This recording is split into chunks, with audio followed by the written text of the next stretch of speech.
Did they get the email? Does anyone know? Yep, I see them. Okay.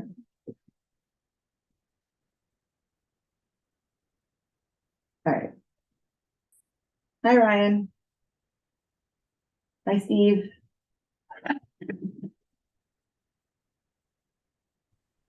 And this is what happens when there's a fire drill right before the meeting.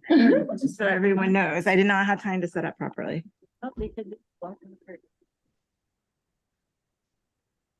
Visual of Ryan, visual of Steve. Can you hear us? Yes. Sorry about that, guys. Get it figured out.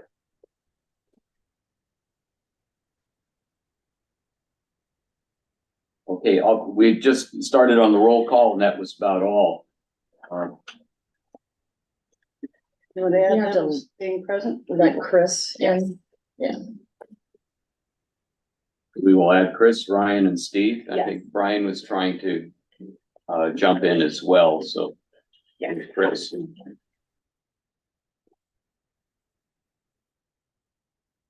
While we're going through all this, has everyone had a chance to take a look at the minutes from the October 19 meeting? Yep. Any corrections, additions, deletions?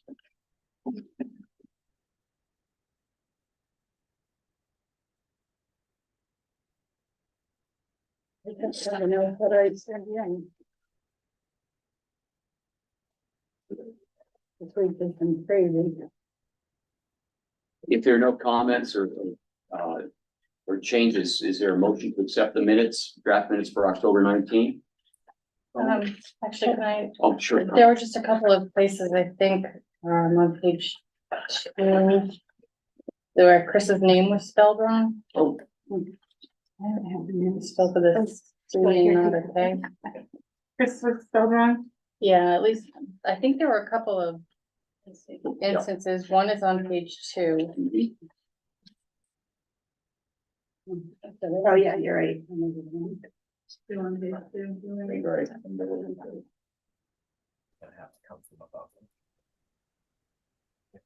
I think it's okay the rest of the way.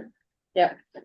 There was one place where, Kathy was questioning, taking out the term private way. And, she popped in a couple of times later because we hadn't made it clear which thing was being taken out of. Yeah, here we go, on page 4. Under number 2 and again under number 3. Kathy raised the issue of private ways eliminated, which caused the issue. And those comments really had to do with paragraph 1 there, section 1903. She did comment under paragraph 2 and paragraph 3, but I don't know if there's any way to make that clear that it was actually with regard to 1903 that change was being made. I mean, I can just edit it and put it under paragraph 1 and take out the rest. Yeah. And that's, I don't, it's hard because it's when they raise it, is when I start writing it out, so I don't mind doing that. I understand that's why it got there, but it's Yeah. just a little confusing.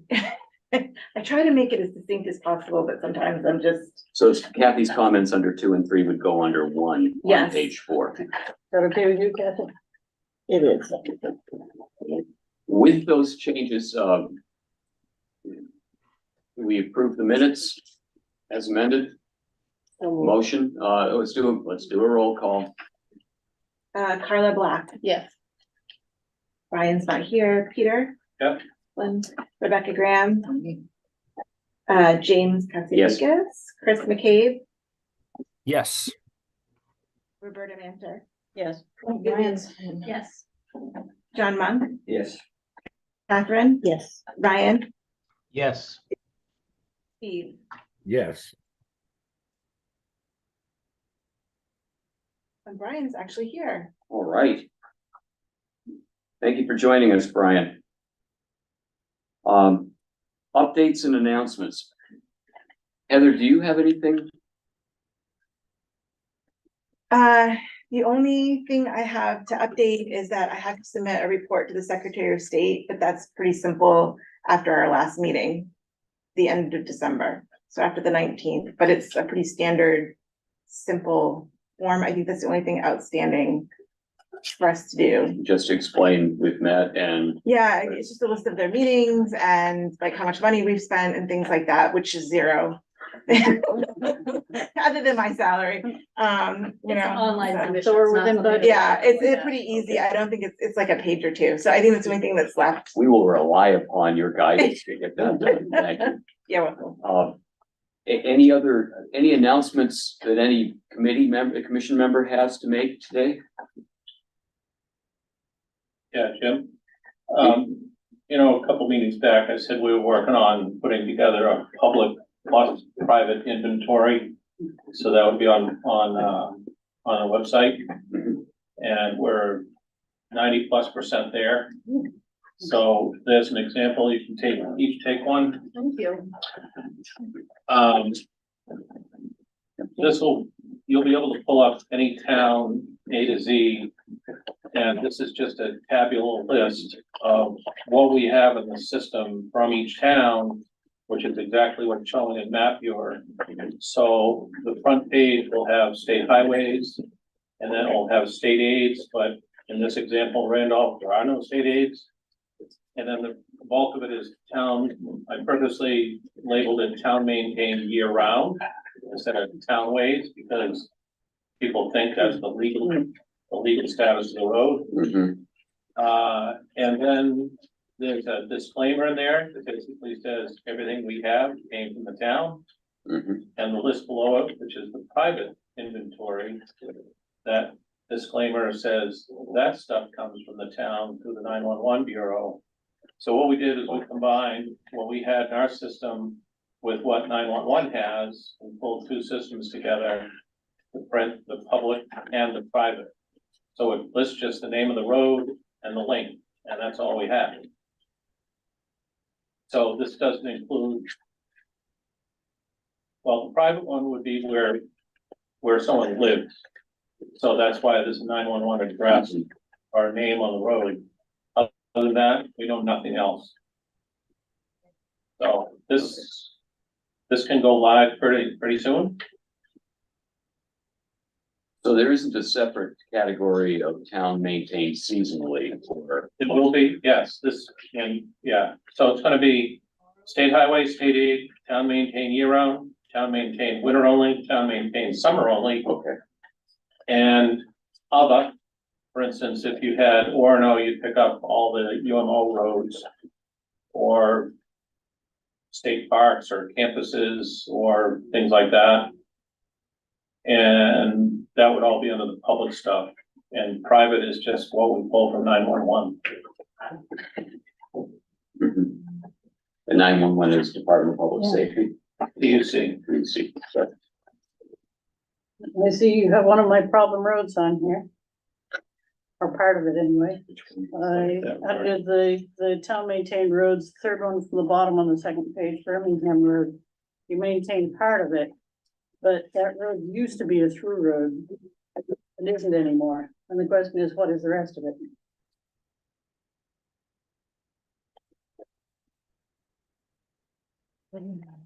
So that road is actually split down the middle along the center line. Actually, it's not even the center line. When you're driving up the road, right here on the corner, there's one monument, and on 200 feet away, on the other side, there's another monument, so it's kind of a skewed. So the people live across from each other. You live in Chelsea, you live in Randolph, you live right. So this is. That's where I grew up. That doesn't ring a bell somehow. That's the only part of, well, it's another piece of Birmingham. Well, it's not Randolph. Well, is there a Birmingham Road extension? Yeah, that's what Yeah, Chelsea yeah. does. Ah, okay, that's what I'm thinking of. Okay, that's fine. Well, thank you, Pete. So this is going to go live shortly and it'll be another tool people can use, at least in trying to figure out whether a road is usable anyway, not its legal Yeah, status.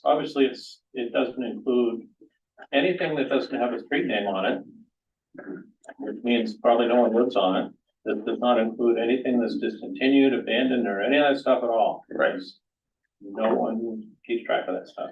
Whether it's publicly maintained, whether it's maintained summer, whether it's maintained winter, and then if it's a state road or a private road that Someone has lives a on it. E911 designation. Okay, And this is for every town in the state? Wow, this will be super. quite an undertaking. The lady that did this has been dedicated a lot of time to this because it's not easy to pull 911 data into our systems and then set it up in a table. Mhm. Not as easy as you think. She'll be getting a bonus, right? Yeah, it's a pat on the back from me. Okay. Another thing that kind of dovetails with that is, I've been back and forth with, Kyle McLagan in the rights of way at the DOT. And, he gave me permission to share our latest email exchange. I said, "Hi Kyle, you said a few towns have sent you records of town road discontinuances. I know of a few other towns that have compiled their road records. If I can get them to send them to you, would that be helpful? If so, what format would you like them? I know of one town that has a whole notebook with a file for each road, including the layout, warrant article to discontinue, result of the vote, map, etc. In another town, a volunteer compiled a list that just has the date on which each road is voted discontinued, whether or not a public easement was retained, and a map showing the locations of all the discontinued roads. Obviously, that takes up a lot less space. I also have notes I've taken on several towns by going through annual reports at the state library. They're all in my hand scratching. It occurred to me that maybe a good way to make it more accessible would be to just condense it into a list similar to the old DOT printout I have that just lists town, county, volume, page, date, and a code letter for the action taken. I'm thinking if the DOT just had that for each town, then the person who wants to know about a certain road could take the information from that listing back to the town and have them pull out the records for that year. What do you think? Would that save storage space at the DOT, or would it be better to have copies of each warrant article at the DOT as backup? Thanks, Roberta Manter. And he says, apologies for the late reply. Things have been hectic around here. I think everyone is trying to wrap things up before snow flies. Any information you or towns would like to offer would be appreciated. I think it's a great idea for some level of cooperation between state and local governments when it comes to this type of information. I think a little redundancy in the system would do us all a bit of good. I seem to hear more and more about difficulty obtaining town records or about lost or damaged town files. So having some backup would be better for everyone. Any format is fine. Obviously, digital is easier, but we have scanning capabilities and can copy and digitize things too. So long as the folks from the town are comfortable leaving things in our care for a bit, I can scan full-size plots too. I have done that here and there for some towns, although the time frame on stuff like that may take a while depending on my workload here. So, So let me just say that, Becker, Kyle is the technician. Not sure his supervisor is gonna agree with everything he says. okay, I need to go talk to him because while that sounds good, that requires a bunch of work. That's not gonna happen.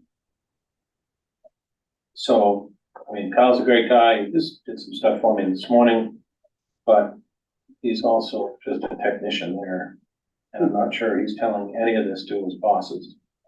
So if this is gonna require a bunch of work, don't count on it. What if I was able to get towns to send him just the scanned files? Need to talk to his supervisors. Okay, well, if you can kind of feel that out and see what I might will. be possible. Yeah. Thank you. Roberta, out of curiosity, which town has digitized all that information? You said there were two towns. The first one had all sorts of deed No, I don't information. think I said they digitized, Or I they said had one deed has it in a information. fat notebook. Yeah, but they had a file for each road. Yeah. Which town was that? They get the gold star. Ditchfield. Okay, they get the gold star And, for the day. let's see, I'm trying to think, Searsport has some kind of a listing, I haven't seen it, but they said they had. Okay, Town of Bodenham, a volunteer, did up just the list. And there's one other, but I've got a printout of the listing and I can't remember the moment which town it was. they're varying levels that, a lot of towns have taken some initiative to do something to get, And Town of Fayette has a notebook on I'll bet. it. I bet you can figure out who did a lot of the research. I wouldn't know where to start. this isn't so much an announcement as maybe something to just keep us all going in the same direction at the beginning of the meeting. We're here having a number of meetings because of an act that was passed by the legislature earlier this year. That's LD 461. And just to remind us all, the Abandoned and Discontinued Road Commission shall review the use of the following terms in the main revised statutes: private way, public way, private road, and public easement. Will determine whether changes to current law would improve understanding and use of these terms throughout the statutes. And we have to submit a report to the legislature, to the Joint Standing Committee on State and Local Government on or by January 5, 2024.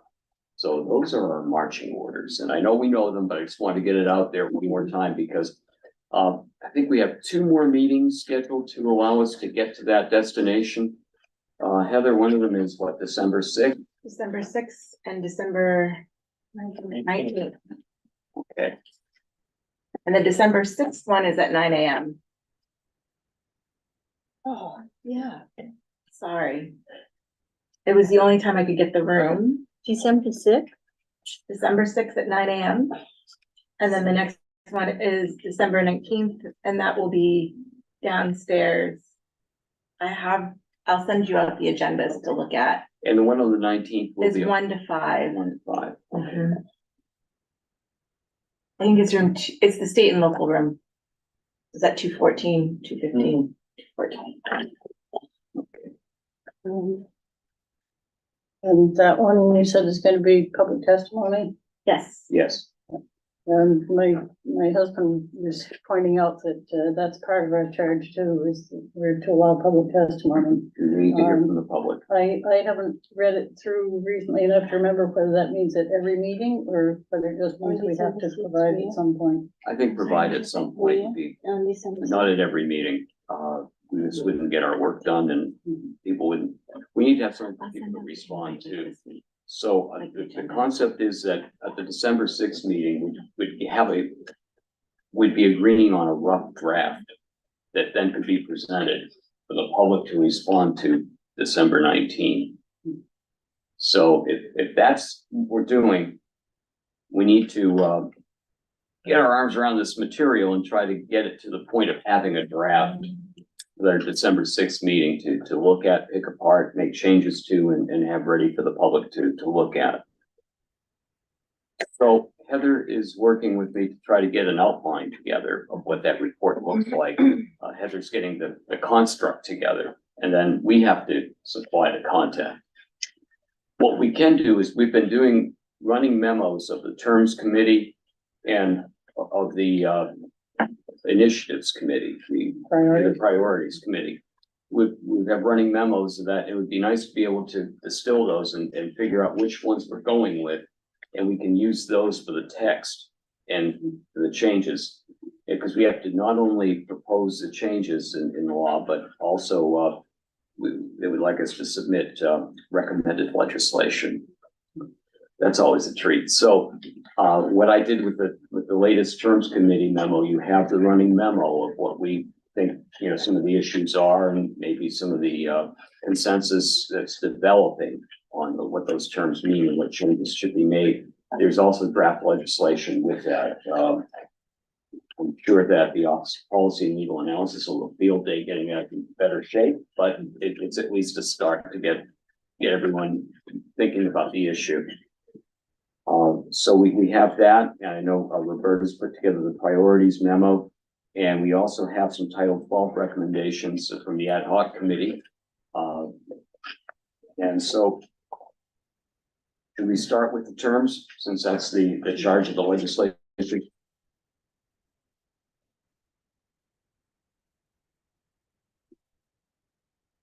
So we have the memo and we have the draft legislation. They're not in the same sequence. I'm sorry, maybe I should have reorganized it or whatever to try to do that. But what I did was go through the 1, 2, 3, 4, 5 on terms and then go through the statutes by title. So they're in sequence by title, Title 14, Title 17, 17A, 23, 29. So that's why they're organized the way they are. Sorry for any difficulty going between the two. First section that we talked about was a definition of way in the state highway laws. Pete had taken the laboring oar on this one, and we recommended just leaving it as is, not making any changes. So that didn't seem to be causing any confusion. We're all still in agreement on that. I think we can let that one be. That's in the state highway laws, 29A. Also in the state highway laws, the next one, the definition of public way. And that being a way owned and maintained by the state, a county or municipality over which the general public has a right to pass. At the last meeting, we kicked around the idea that Pete Coughlin had on and decided not to carry in the definition of public way that appears in the billboard law. To let that only apply in the billboard law, where it's self-contained. It's just for that one chapter and didn't seem to be causing any mischief.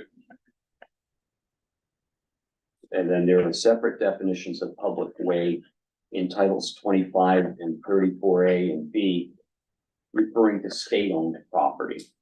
And so it's exclusive just to those titles. So it shouldn't cause any mischief in title 23 where all the highway laws are.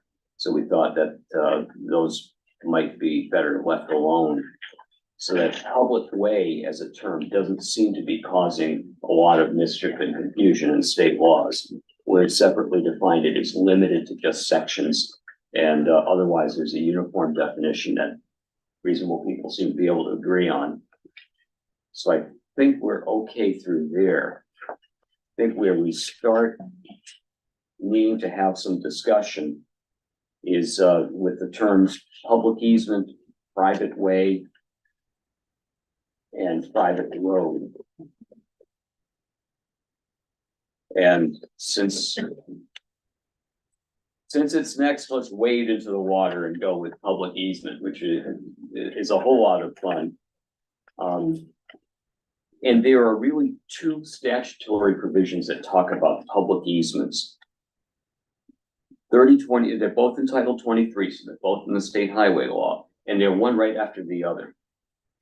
The first one, public easement means an easement held by a municipality for purposes of public access to land or water not otherwise connected to a public way, and includes all rights enjoyed by the public with respect to private ways created by statute prior to July 29, 1976. Private ways created pursuant to former sections 3001 and 3004 prior to July 29, 1976 are public easements. And if you're wondering what those are, discontinuance was 3004 and layout of private ways was 3001. The next section talks about a public easement as being those roads or ways that are laid out by the municipal officers, your select board or your council, laid out, altered, or widened, and that they may be laid out for any occupant of land or for owners who have cultivated land in the municipality if the land will be connected to a townway or highway after the establishment of the public easement. That sounds an awful lot like the first line of 3021-2, an easement held by a municipality for purposes of public access to land or water not otherwise connected to a public way. Although it may have been perhaps the old private way where you're connecting the farm to the town. And what's odd about this one is under 3022, but not under 3021. Public easements that are laid out under this section are limited to rights of access by foot or motor vehicle, and so no ATVs and no snowmobiles and no electric wheelchairs. It seems that if we have a problem, if the state has a problem with snowmobiles, ATVs, or motorized wheelchairs on public easements, it doesn't matter how they were constructed. It would be on all public easements, not just those that were laid out to get farms connected to public roads. So maybe what we had talked about was the idea of saying public easement is a public easement, they're all the same, and then maybe changing Title 29A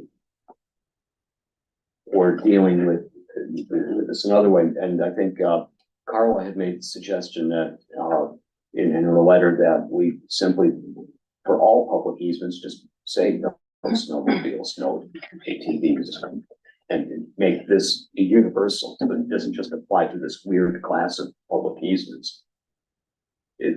How does the commission want to proceed on that? What do you think?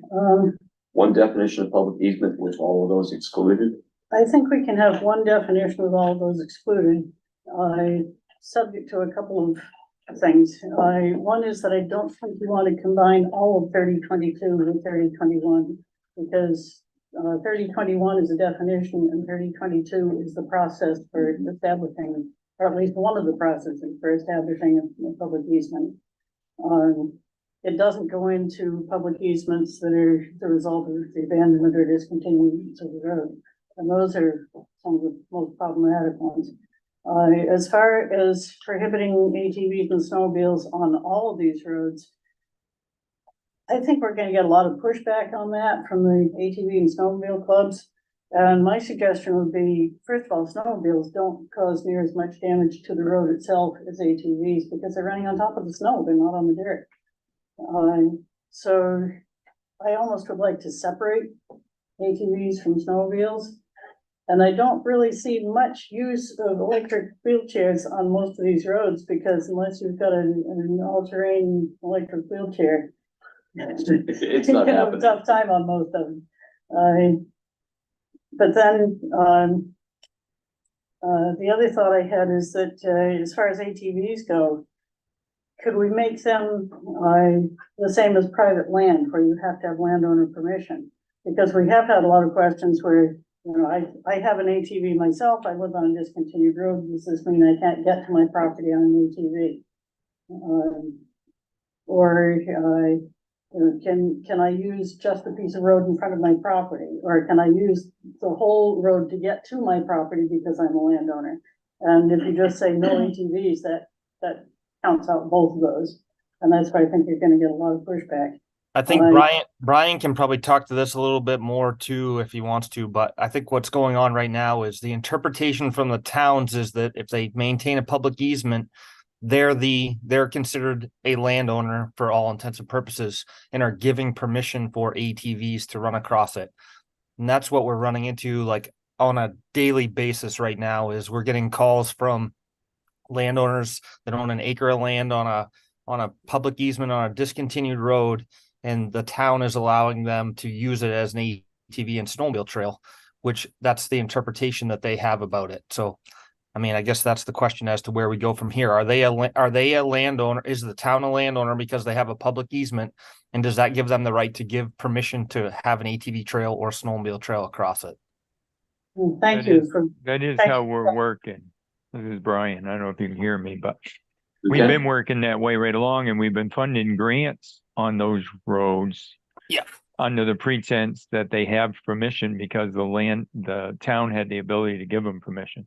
So if the town doesn't have the ability to give them permission, then it would be the landowners, or if in fact we just prohibit, straight prohibition, then they wouldn't be able to use it no matter what. Nobody would, Yeah. Which I do think is probably more extreme than anybody's really looking to do. Yeah. But if we were to say that on public easements, snowmobiles may be operated on public easements and ATVs may by permission of the municipality. That's where I'm looking for the clarification on it. Like if the town has maintained a public easement, can they be considered the quote unquote landowner that allows the permission to go across there?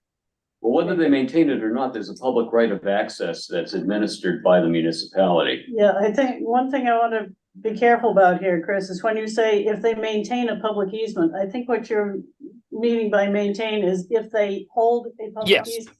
Right, Yes. right. Yeah, no, sorry. Maintain's probably the wrong word, but if they hold a public easement, does that make that like basically I'm looking at them from my perspective, like they're the landowner that we're approaching them to get permission from to have the ATV or snowmobile trail.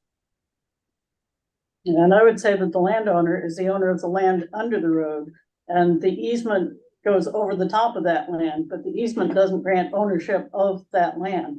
So it should be the landowner who has a say on it. As a matter But of if fact, they're- But how I would got- that be? Because if there's an easement, they don't hover across it when they go across it. yeah, I've heard it described as a layer cake. Uh, Oh, can I throw something out?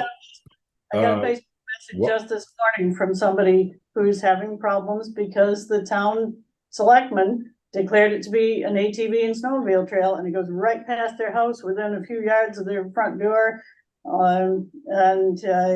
They really feel like they've been run over roughshod. Is this, They Hain- had is no this, say is this in in it. Hain, is this Haynesville?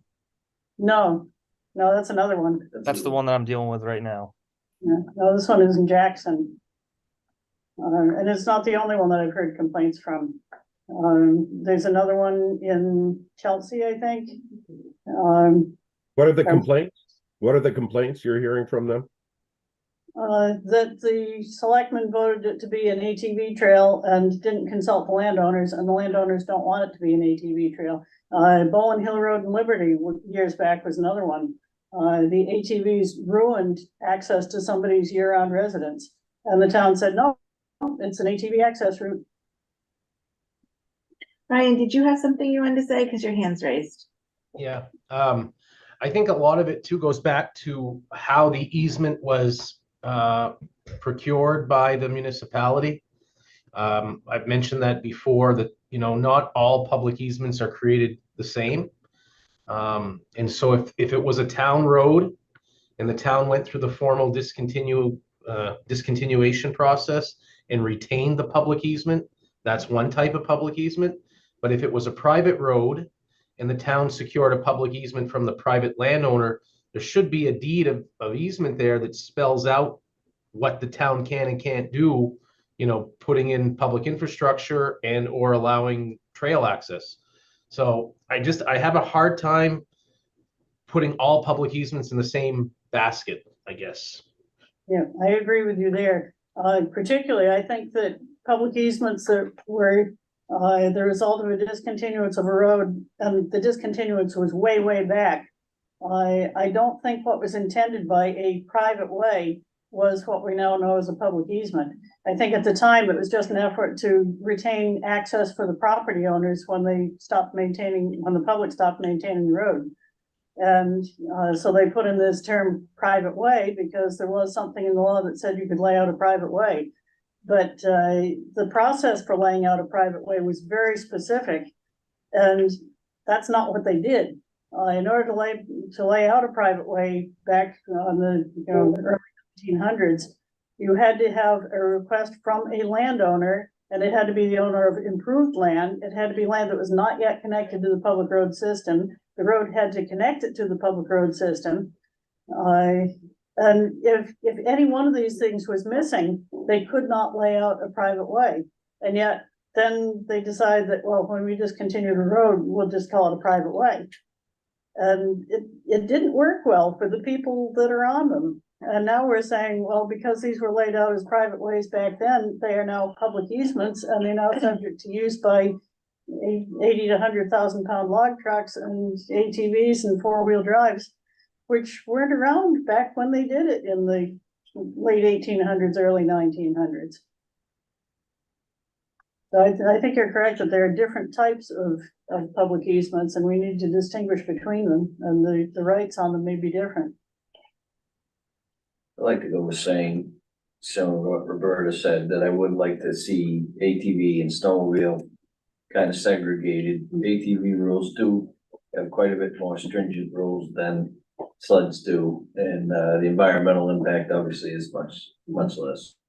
Yeah, the one caution that I would have about snowmobiles is that if someone lives on the road and is keeping it plowed, there should be some correspondence between the person who's plowing it and the snowmobile operators.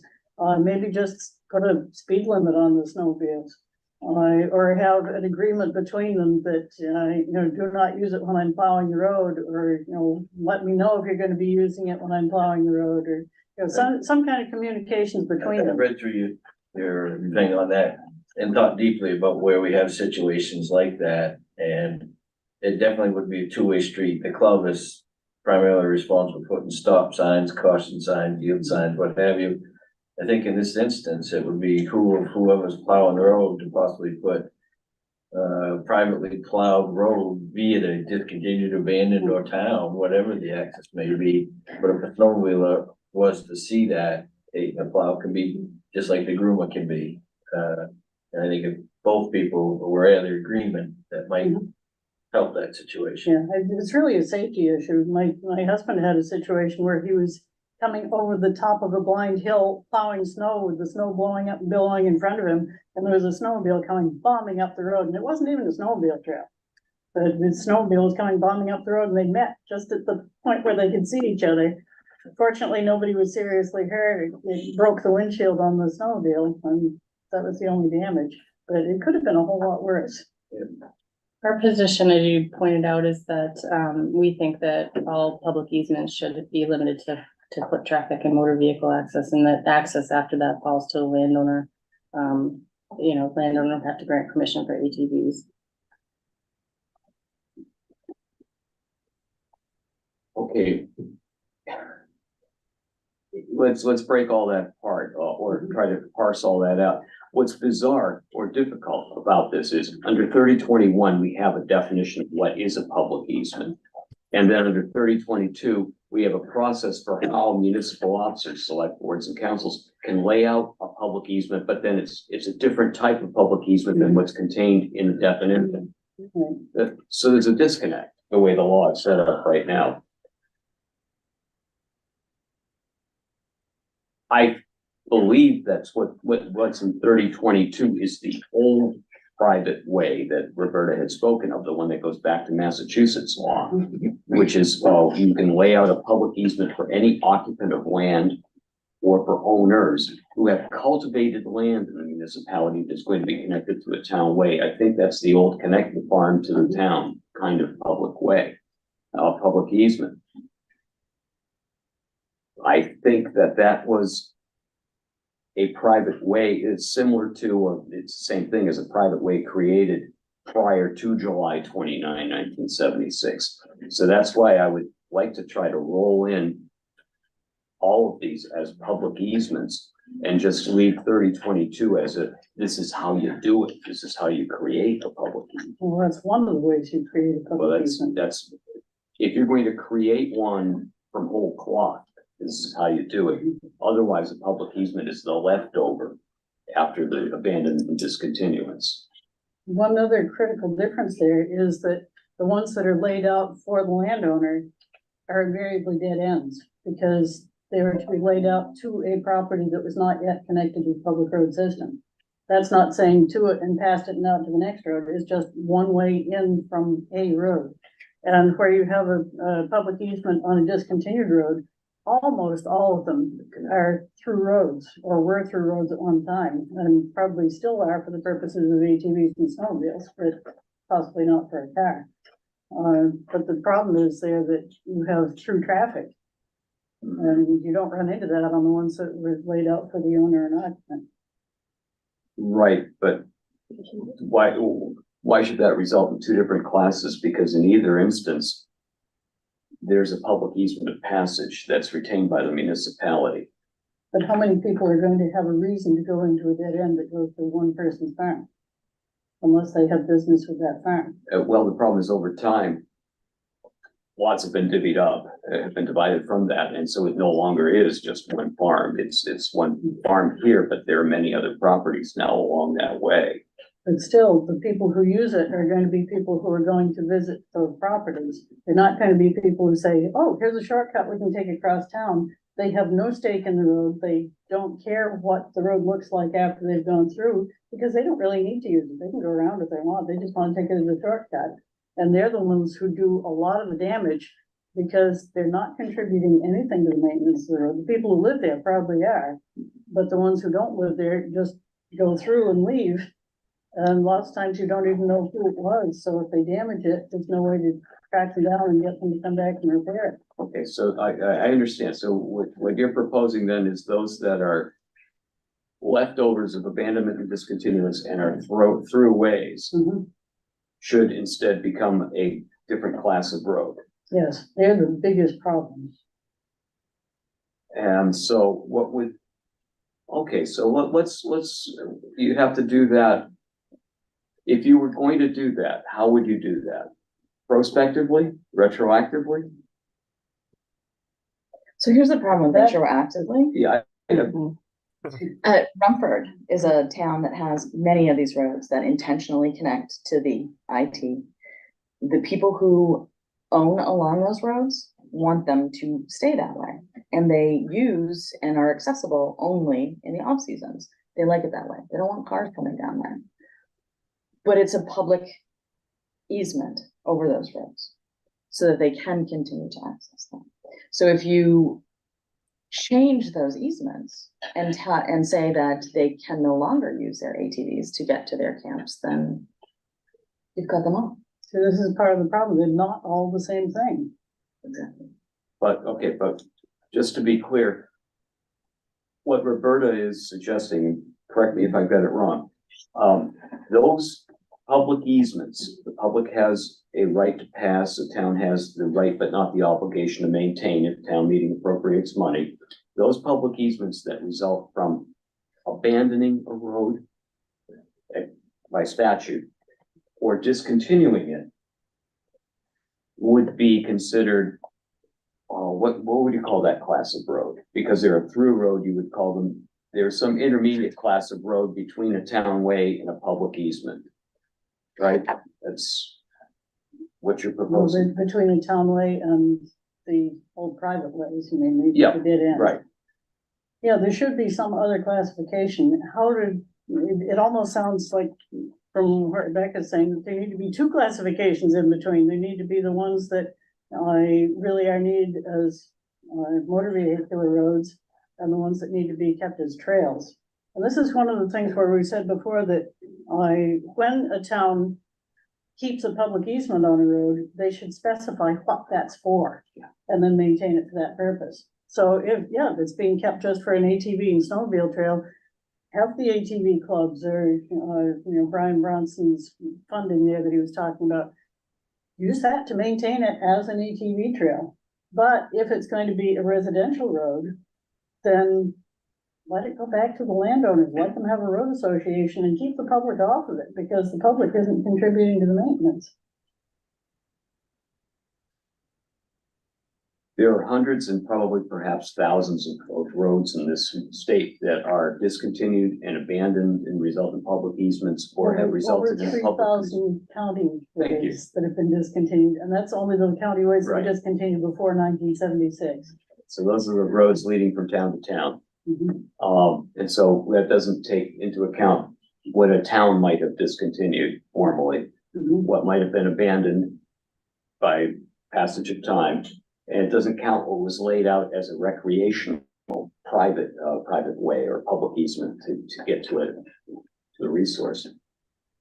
Yeah, so we're talking about many thousands of these that already exist. Mhm.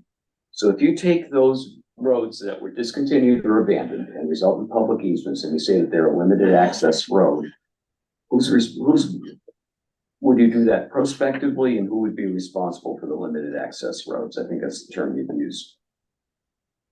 Right? I haven't used the Well, term no. limited access, they're limited user highways. Limited user highways, I'm No, sorry. you don't want to use the term limited user highway, those were the County ones, those were the ones where the selectmen just decided that it's now a limited user highway, but it's still a public road, they just don't maintain it. Minimum maintenance roads was the Okay. term that I used. Who would supply the minimum maintenance? Whoever needs to use the road, whoever is causing the wear and tear on the road should be responsible for maintenance. So if it's a private road, basically a private road or private access to abutting properties, then it should remain their responsibility, but not used by the public. But if the public wants to be able to use that road, then the public needs to take some responsibility for the wear and tear that the public causes. And that's the big problem right now, is that they don't. The public uses it and puts nothing into it. So Roberta, my question to that from a law enforcement perspective is, would you charge them with motor vehicle criminal trespass for everybody that went on one of those roads that they're not supposed to be on? That's because you'd think we got trespass issues now. We're gonna have a lot after that. Part of the issue, I think, is posting roads properly so that people know what's what. Because we can't expect every law enforcement officer to be able to tell, this is one where the public is allowed, and this is one where it isn't, and this is one where the public is allowed to use it as an ATV trail, but not by four-wheel drive trucks, and, this is one where it's subject to through public traffic, but not ATVs or snowmobiles. I mean, we can't ask you to do that, but if there was some way of distinguishing between them that's obvious, back in the Massachusetts law, when a road was discontinued, they were required to post signs warning the public against entering thereon. And in fact, when the road that I live on was discontinued, it said in the discontinuance order, or in the I guess it was in the town report the following year, it said proper signs have been posted on closed roads. Well, they may have posted them in 1945, but by the time my husband bought the property in 1971, there was no posting on it. So, Well, Ryan, to get back to something you'd mentioned, and that was when a town creates a public easement, does it specify or limit what can use it? And the answer is probably not. In most cases, no. In most cases, it lays out an easement to be able to get to a lake or to some public area, or it would, and certainly there's no restriction with regard to what's left over after a discontinuance or an abandonment. There's no limitation. It's public easement of right of public access. And it doesn't even say access by motor vehicle. It just says public access essentially. And so that, would connote everything as being possible. and what was the reason for doing that? The reason was to make sure that people weren't landlocked, and the cynic might say that it was to prevent municipalities from having to pay damages to landowners along those roads, because there would still be a right of public access, even though the public obligation to maintain the road was gone. Yeah, which means that on paper, there is still public access. But if you don't maintain it, it's like I always like to say, doesn't matter whether it's a house or a car or a marriage or a road. If you keep taking out of it and don't put anything back, it's not going to last. Roads don't just maintain themselves or build themselves.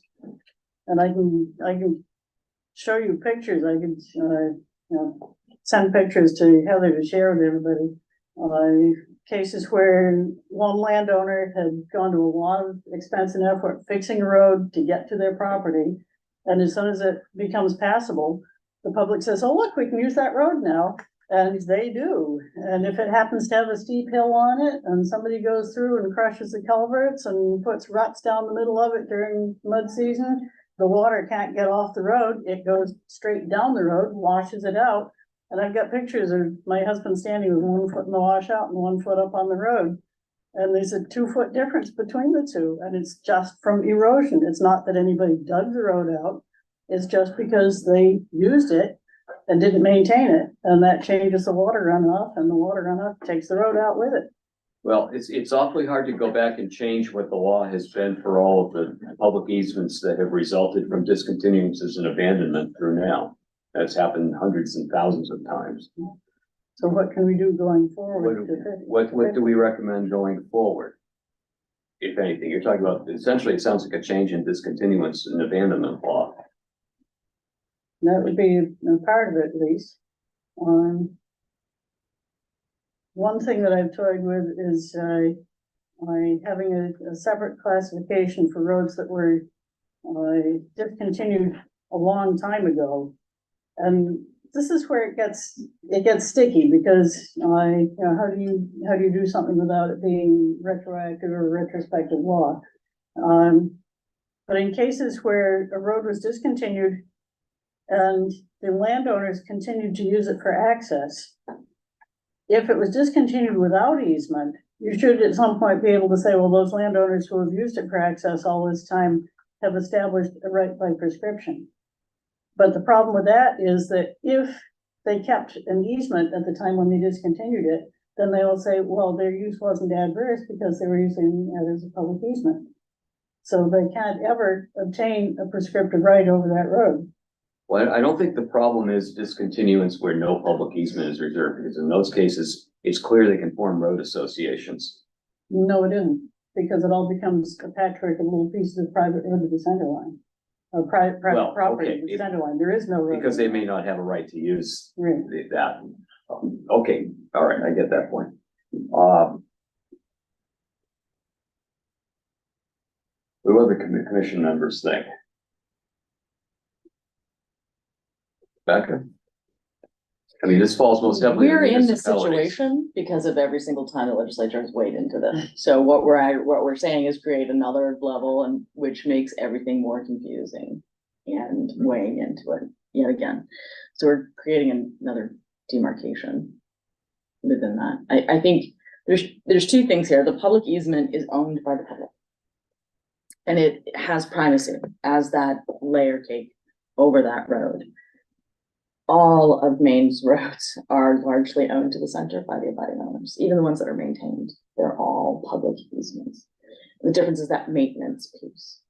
And I think that it's easier to go forward when you're talking about discontinuance and defining what can and can't happen as part of the discontinuance process than going back and legislating history, because every single time that's happened, it's made it worse. And that's what I would. Or more confusing. More confusing, lawyer full employment act. Sorry, Jim. It's all right, I can take it. This is where we've tried in the past to get the discontinuance law to say that if the public is going to keep an easement, the public needs to designate what that public easement is for and support that public use by putting in whatever maintenance it requires to make that public use possible. Don't leave it to the landowners. The statute's already been changed. So, but not to say. Has it not worked? What hasn't worked is that the public still doesn't maintain these public easements. But I think you're talking about the previous way. Going forward, since the law has changed, has that not worked? Do you have examples where it's not? What hasn't changed is that we said, we'd like to see a clause in there that says that if they're going to keep a public easement, they need to designate the purpose for that public easement, and they need to provide enough maintenance to support that public use. That has never gotten into the law. What did get changed was that piece about saying that they have to give the landowners a chance to get together and make it a shared private easement, which would be great, except that after they've gone to all the work of working out agreements, arguing with each other, figuring out what they can all live with, and finally establishing, yes, we are willing to deed each other an easement for this purpose to keep our access so the public easement can be extinguished, then the town gets to vote on it. And the town can just vote, no, we're not going to give up the public easement, and you're right back where you started. And these people have spent all that time and effort and expense trying to work it out, only to have it just thrown back in their face that, no, it was nice you did that, but we're not gonna do it. Since it happened. I mean, I can see the foreseeable piece. Mhm. Because it's owned by the public, there is the need for the public to weigh in. That's the democratic process. But has anyone gone through it and how that happened? Because I don't think anyone has at this point. I know of 2 places where it's been attempted, but I didn't get right off the top of my head. One of them, last I heard, they were unable to get the shared private easement because the people who also had frontage on the main road didn't care to participate. And therefore they couldn't even get the start to go in on the road. The other one, it was all set to be done, and actually there's a third one. It was all set to be done, and then it just didn't get put on the warrant, or they couldn't agree on it, or something or other, so it's still in limbo. The third one, the landowners had all agreed. They hadn't actually drawn up the deeds yet, but they had all agreed that that was what they wanted. And the town put it on the warrant and then realized that they had not gone through the 1-year waiting period, and they had to scrap the whole thing and start over. And by the time they had done that, some of the landowners had second thoughts about it, and so that one fell through. So it doesn't sound like it's necessarily the towns that are the problem in those situations, that it's. If the town didn't have the final vote on it, then I think it could work. Well, one thing about the new law it does give a time period, it makes it longer to go through discontinuous. You have to wait the 1 year and you have to give people the opportunity to form a road association with a private easement so that they don't have to have a public easement or there's a public easement. What it doesn't do is say, it doesn't require anyone to maintain the public easement, which I think is Roberta's point. So if a public easement is retained, it still doesn't say, and the municipality shall maintain it. Because the point of discontinuance Is that you don't want to have to maintain it, is to but stop yeah, But not necessarily to the same level, which is why we suggested the minimum maintenance roads. the idea of the public easement is you can upgrade it. You could, well, you don't have to, but the town could vote to grade it each year or every other year. The town could vote to give winter maintenance. The problem Roberta's experienced is what happens when the town doesn't vote to do that. And what happens to the landowners in that instance. There's no road association. People won't agree for a road association. There's no way to keep that road maintained, but they're your own private efforts that can be undone by the logging truck or the ATV or someone else that happens to drive over it. So I understand that piece. Not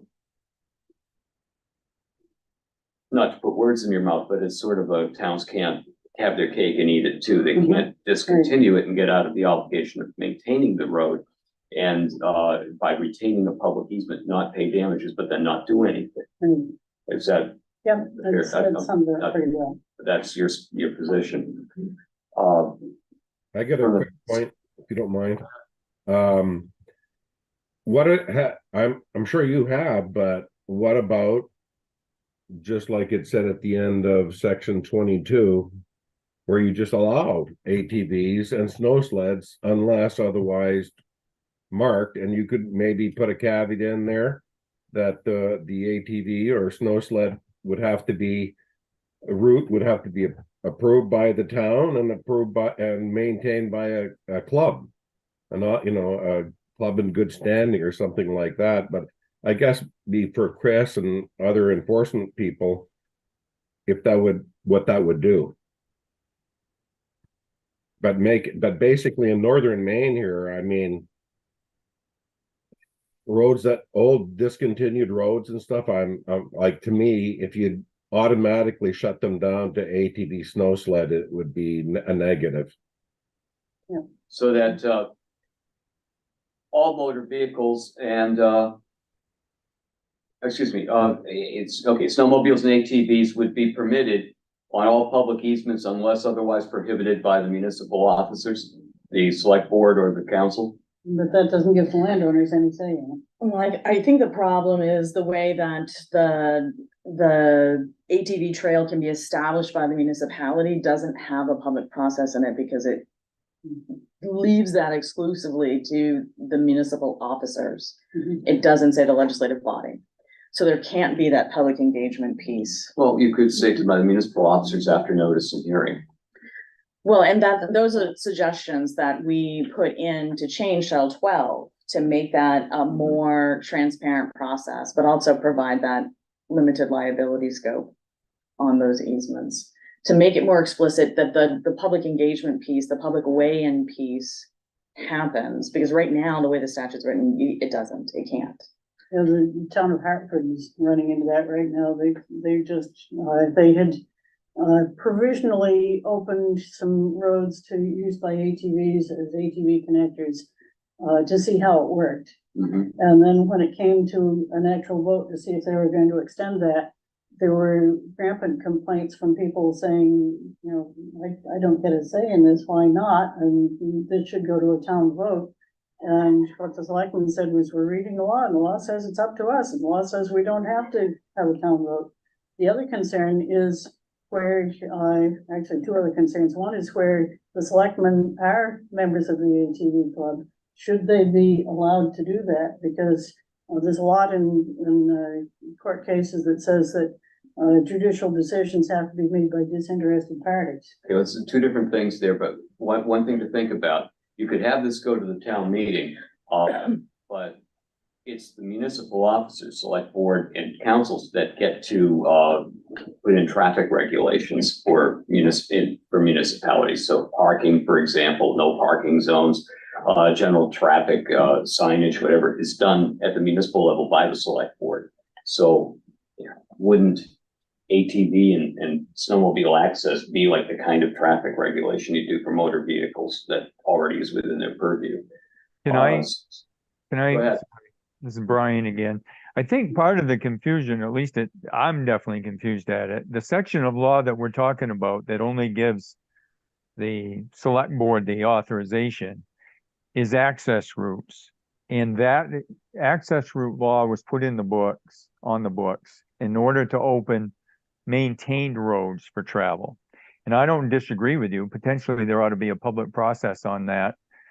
Sometimes there are, although what I'm being told is in some cases, maybe they shouldn't even have legally had a public process.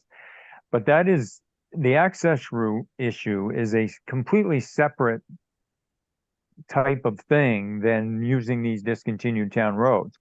I've been told very clearly, directed early on, that access routes were used on a public way that is maintained for travel, and that the signage, all the rules they had to meet MDOT standard.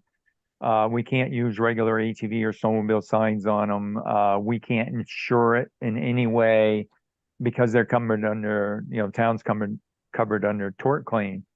Discontinued town roads, on the other hand, we treat as trails. If they give us permission, whether, then we can use regular snowmobile or ATV signs on it, and we actually fund those for trail maintenance, grooming, etc. Whereas legally, we can't do that on a road that the town is maintaining for the public to use. So there seems to be some confusion as to the standard of who can do what on those. And I think we need to clarify that somehow, because if we're doing it wrong now, that means potentially that we can't fund any of these discontinued roads through snowmobile or ATV at all.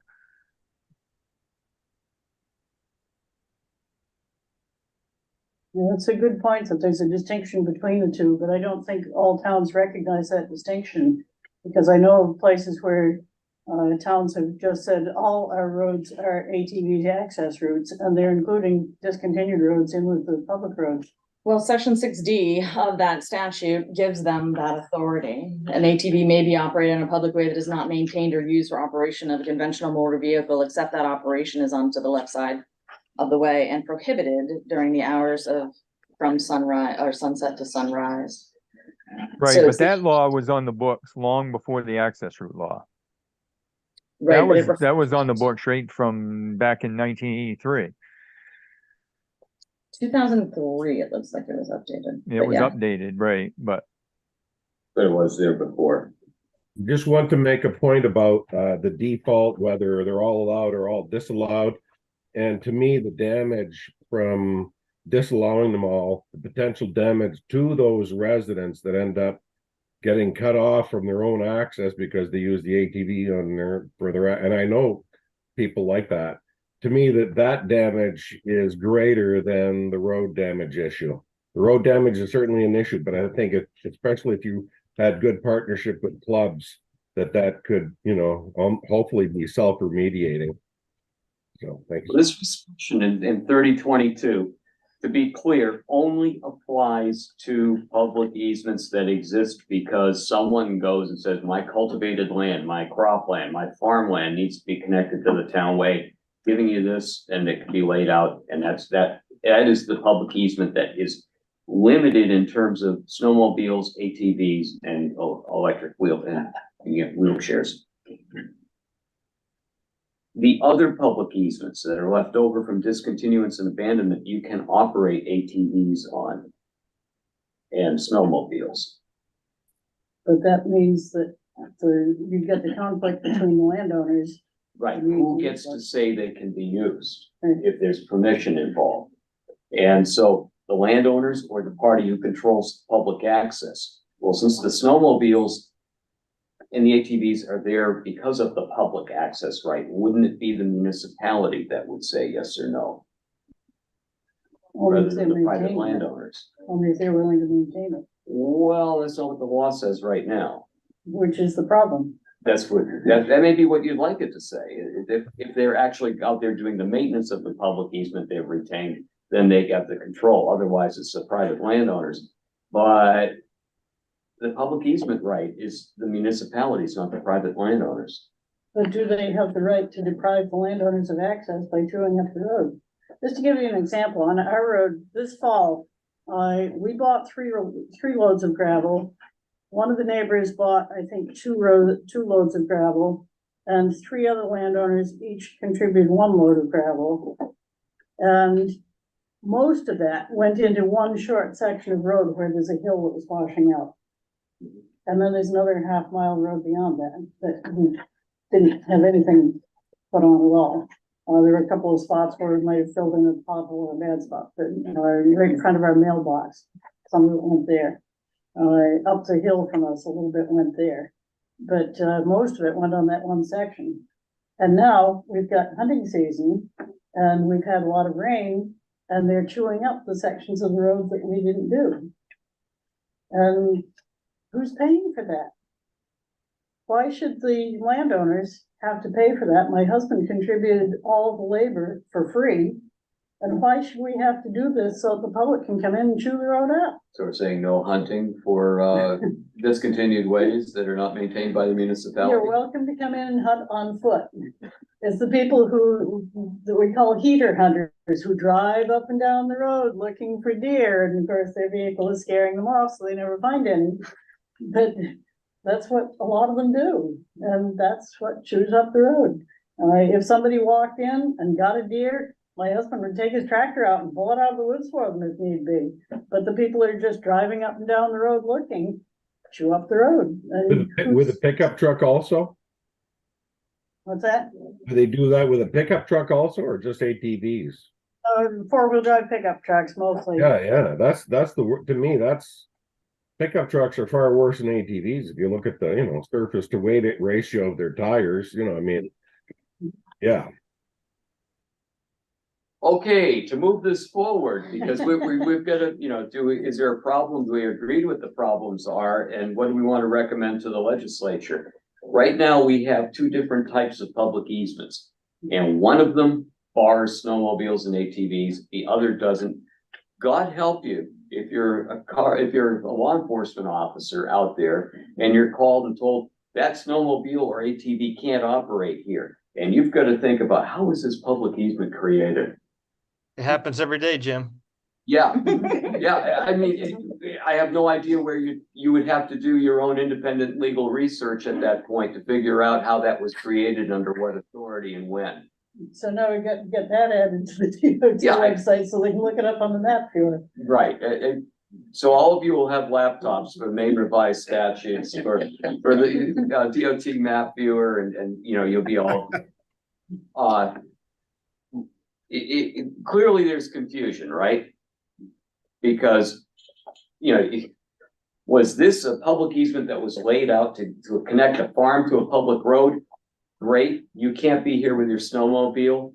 Was it any other kind of public easement? Great, you can be here, except if you, Roberta says that if the town wasn't maintaining that way, then you have to get my landowner permission. Otherwise, you get the town's permission. We're talking about an awful level of issues and inquiry for law enforcement to be looking at, to try to figure this out. How do we make it easy? It is a complicated problem, which is why they haven't been able to fix it, but Which is why we're here. But every time they kick it down the road, it just gets bigger and bigger and bigger. If you want to address the ATV portion, then you have to change the statute to allow the legislative body of the municipality to designate that. So there's a public process that involves the landowners along those public easements that might have those concerns. And there's an opportunity to commit to either that club maintaining that as part of that process, or to receive a commitment from the town that as they're laying this out, they're going to maintain that. But the way that the statute is written now for designating those ATV access, that can't happen because it's left within the purview of the people that don't have the authority, without that legislative body authority, to appropriate funds for this. Why do they not have the authority, Rebecca? They're elected officials. Like Jim said, they're the ones that are deciding what the road stop signs are and everything like that. So they're elected by the people that are from the town. So they should have just as much of a right to say that. They cannot appropriate funds. Only the legislative body of a town can appropriate funds. I So they understand that, but Brian and like Joe, the ATV and snowmobile clubs, they give funds to the clubs for trail maintenance. Right, but this is the point at which if the community is going to weigh in and offer to maintain those, the only way they can do that is if the legislative body provides them authority. They can designate a trail. They can't deal with the issues. They can't have a public process. They could hold a public process, but it's meaningless. But And that's then- not really a Title 12 issue if that's the case, that they want to appropriate town funds like for a discontinued road that has a public easement. If Roberta wants maintenance for that purpose, then it is a Title 12 issue. Right, but that's specific to ATV snowmobiles, but we're talking like this is all vehicles, like everything. So it's like it's not specific to that, I don't think. No, only the Title 12 ATV piece. Yeah, is. yeah. And that's relatively new. I mean, Roberta's issue is before ATVs, by the sound of it. But towns can maintain and throw gravel on those roads for But this, they in the, don't. using the same, they do. They do Rarely. mine, no, they do. Yes, the town has to vote on it because you have to appropriate funds for it. And this is. So this that is if the town isn't going to, I mean, the town fathers or the select board can't say, yep, we're gonna maintain that road. It has to go on the warrant. The appropriation of funds has to come from that democratic process. But what I'm saying is that if they're going to vote not to maintain it, then they should also be voting that they can't use it. They shouldn't be voting that they can use it and not maintain it and leave the poor landowner having to maintain it for them. This is where I came up with a phrase the other day. The greed of the many shouldn't be allowed to override the need of the few. Well, So the reverse if of the that is whole the tyranny of town the says, minority. Look, the town says, look, here's a great place where we can go out and ride our ATVs. Isn't this a beautiful trail? And they go out and they use it, whether it's by ATVs or four-wheel drive trucks or whatever. The public uses it and does nothing. And the poor landowner is one vote. And he can't say, don't use the road, you're ruining it. Because everybody else wants to use it and not have any responsibility for it. There needs to be responsibility and rights need to go together. You can't just take something and not maintain it. Doesn't this go back to the limited liability piece to the landowner for maintenance of the public easement is retained by the town for monetary reimbursement by the town or in-kind work? Like your biggest thing is you can do the grading, but it's the dirt and the gravel and the stone. If the town, instead of giving you monetary reimbursement as a discontinued road, they could give you in-kind services, like the gravel, and then you could shoot it out. I think, I'm hearing this and I'm saying, this is all going back to that limited liability to the landowners that live on that road. Well, the limited liability piece was to try to protect Roberta and her husband if they went out and actually fixed the road and then I had an Yeah. accident on the road. If they did it responsibly and create a hazard, I couldn't sue them. And another can't- piece that That's, another piece that needs to be in there is environmental damage, because the way it is currently, if I fix the road, somebody else uses it, causes a washout, and the washout goes down and pollutes the stream, the landowner who fixed the road is responsible for the damage, and that's not right. okay. So isn't this working all in the same idea that the limited liability is an important part? If the town wants to retain this public easement, the town should have some, as they say, and I don't know what it means, skin in the game. And I don't know what that means, but I hear it a lot. So shouldn't the town have some skin in the game? And again, I don't know. That ties into something else that was suggested. Back in the old days, they used to let people work off their taxes by maintaining roads. That's not gonna happen. One of the things that we suggested is if somebody can say, look, I have put this much money into maintaining this public easement so the public can use it, could that be taken off their taxes? not ever gonna That's happen. too, but I don't know if we No, wanna go back You're there. not gonna, you're not gonna let them run the heavy machinery, that's for sure. Thank you. Nice thought, Roberta, but yeah. It's like, let's drop the mill rate. That doesn't happen either. So, these are things that are not realistic, it would be nice. But if they, and I know, I live on a private road.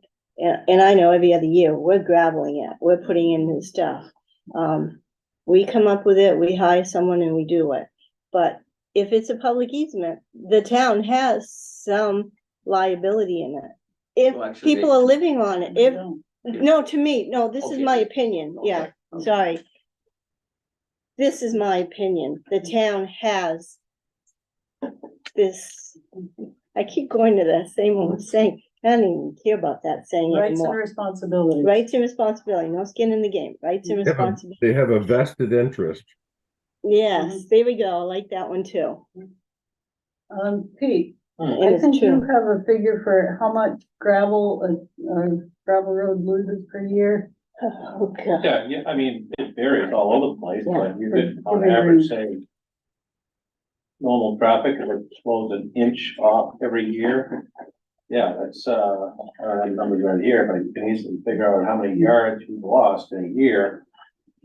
And, gravel now at $15 a yard, that's a lot of money. Times the length of the road. Yeah. So you have 1 inch deep and 16 feet wide and 3/4 of a mile long. Yeah. That's a lot of gravel to be putting into the road every year. And when it was just us using the road, we didn't see that kind of degradation. But with the public using it, like I said, hunters going in and out and log trucks and ATVs and everybody else. Why should we have to pay to replace that inch of gravel every year? Well, Catherine's concept was if somebody lives along a public easement, then the municipality should be contributing to its maintenance of that public easement. Is that fair? In some kind of either monetarily Or or materials? in kind, yes. Okay. That's, Now, here's an issue.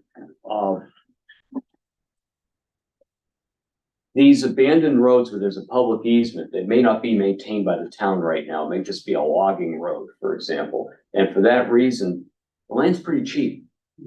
And so if you're looking to build housing in a heated housing market where land values are high, you're gonna go where the land is cheap. And if there's a public easement, there is a right of public access. Town's not maintaining it. No one's living out there. You're probably gonna get a building permit because there's a public access there. So now people start building out there because it's cheap. And if that law were in effect saying where people live on that public easement, it now has to be maintained. People could flock to an unmaintained public easement, buy the land cheaply, build their houses, and suddenly the town has to start maintaining that way. Rebecca, how is your membership gonna feel about that? Well, let's be clear, when we're talking about the town, we're talking about our neighbors and our neighbors' ability to weather that burden. And are they going to maintain a road that they've already made a decision that they're not gonna maintain simply to allow a expansion of that? No, because if they build that road for the same reason that you've laid out, then yes, it is gonna attract more, and it's not proportional. We don't pay property tax proportional to the cost of what it is to maintain those roads. There is an extensive amount of roads within the state of Maine. however, them building on these roads, houses, whatever they're building on there, adds to the tax base of that town. So yeah, to me, to maintain a little bit and have your landowners do the bulk of the work, say that, whatever, you're adding to the tax base by building those houses in there. You're adding to so many things, so it's like, you can say, the town doesn't want to do that, and you can say that's their reason for not wanting to do that, but they're also getting money from those houses for property taxes, for services, for a lot of things. but not proportional to what it's gonna cost to build that road up. So you have a discontinued road. It was not built to a standard. Most of them were horse trail roads. There is a requirement under law for municipalities to build roads to a specific standard. You can create a road on your own property to any standard you want, and then you can then just give it to that municipality, but they can't build a road to a lesser standard. Not if it's going to be a townway. Which is- Townway has to be safe and convenient for passage by motor vehicle. That's your sub base. your Right, but we're not base. talking Well, town we're not way. talking, we're talking public Yeah. easement. Which Right. is why we Public- say minimum maintenance. But Yeah, public- limited or minimum. The public easements are often on these roads that anyone could go in and build on and just make it passable enough for them to build that. But But still can they leave- maintain it? But can they maintain it?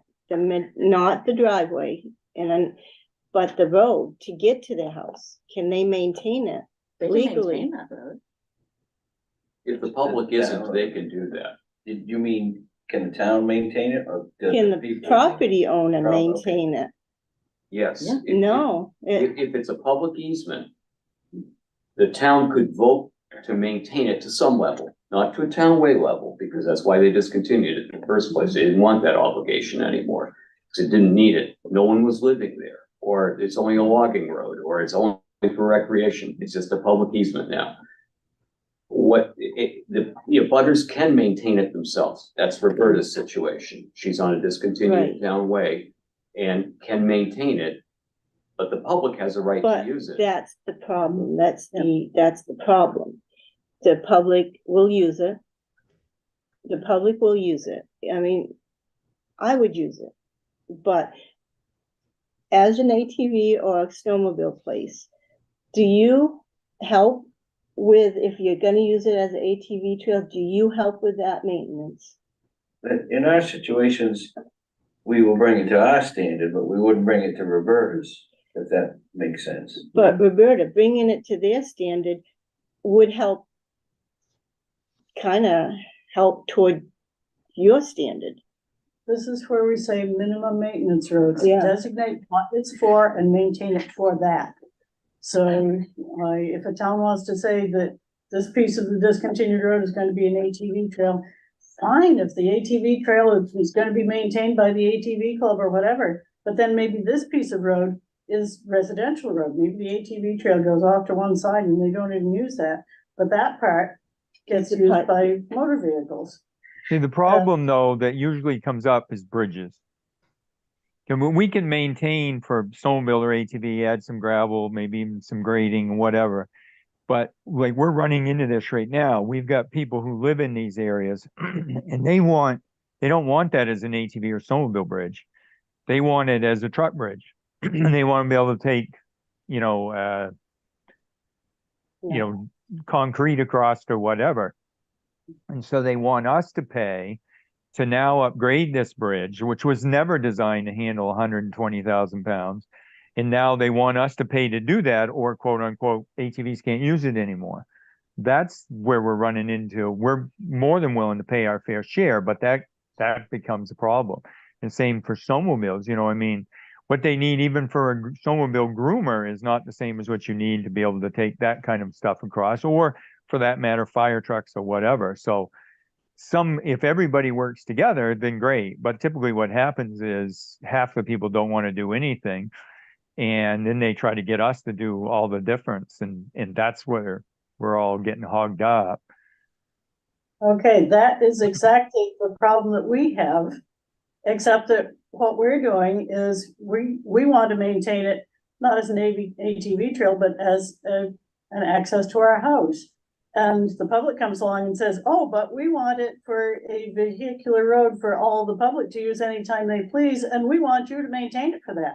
That's just what you're saying. You're saying, we have a need that's maybe at A level, and somebody else has a need for B, C, or D level, and they want us to maintain it for that. That shouldn't be our responsibility, because we don't need it for that. We just need a residential road that'll get us to our house, and we could build that if nobody else was using it. But everybody else wants to use it for something else, and that requires more maintenance, and they're not willing to put in the more maintenance. They want us to do it. Ryan, did you have something to say? See your hands raised. Well, yeah, I think a lot of this has been debated since I put my hand up, but like, Let's try to get to you. but like, that's okay. I mean, I guess what I'm hearing Catherine say though is an opinion, right? Catherine, you have the opinion that if a road is being used by people, the town, townspeople, then the town should have some responsibility there to provide some level of maintenance, whatever that maintenance is. And when I hear you say that, I have to ask the question, are you suggesting that in our work as this committee, we would put forward a recommendation in state law that would have to be brought before public hearings in the legislature and all that to, I hate to use the word, but mandate municipalities to provide that maintenance when they've accepted a public easement? And if that's the case, and that's what we did, I just think we'd have a hard time getting that through that legislative process. I think the reason we'd have trouble getting that through is because of unfunded mandates. And I want to plug into what Kathy was saying, is that if you take a piece of land that's in tree growth, you could have a 40-acre piece of land that's in tree growth, and its valuation is going to be very minimal. And then somebody comes in and cuts all the trees off of it and sells it for development, or even sells one house lot on it. And somebody puts in a nice house, and all of a sudden the tax revenue from that piece of land goes way up. Why can't you take a portion of the increase and put it back into the road if you want the public to be able to use it? So there's your funding. Again, I'm not debating that. I'm saying, if we're going to, is this committee's job to put forward ideas like that, I guess is my question. Well, which good point, Brian. We're supposed to try to dispel the confusion with regard to these terms, right? That's what our charge is. And so one way to try to dispel the confusion around the concept of a public easement is to talk about what a public easement is, where there are differing terms. And Roberta's suggesting that there's a class of public easement that shouldn't be called public easement anymore, but should be called the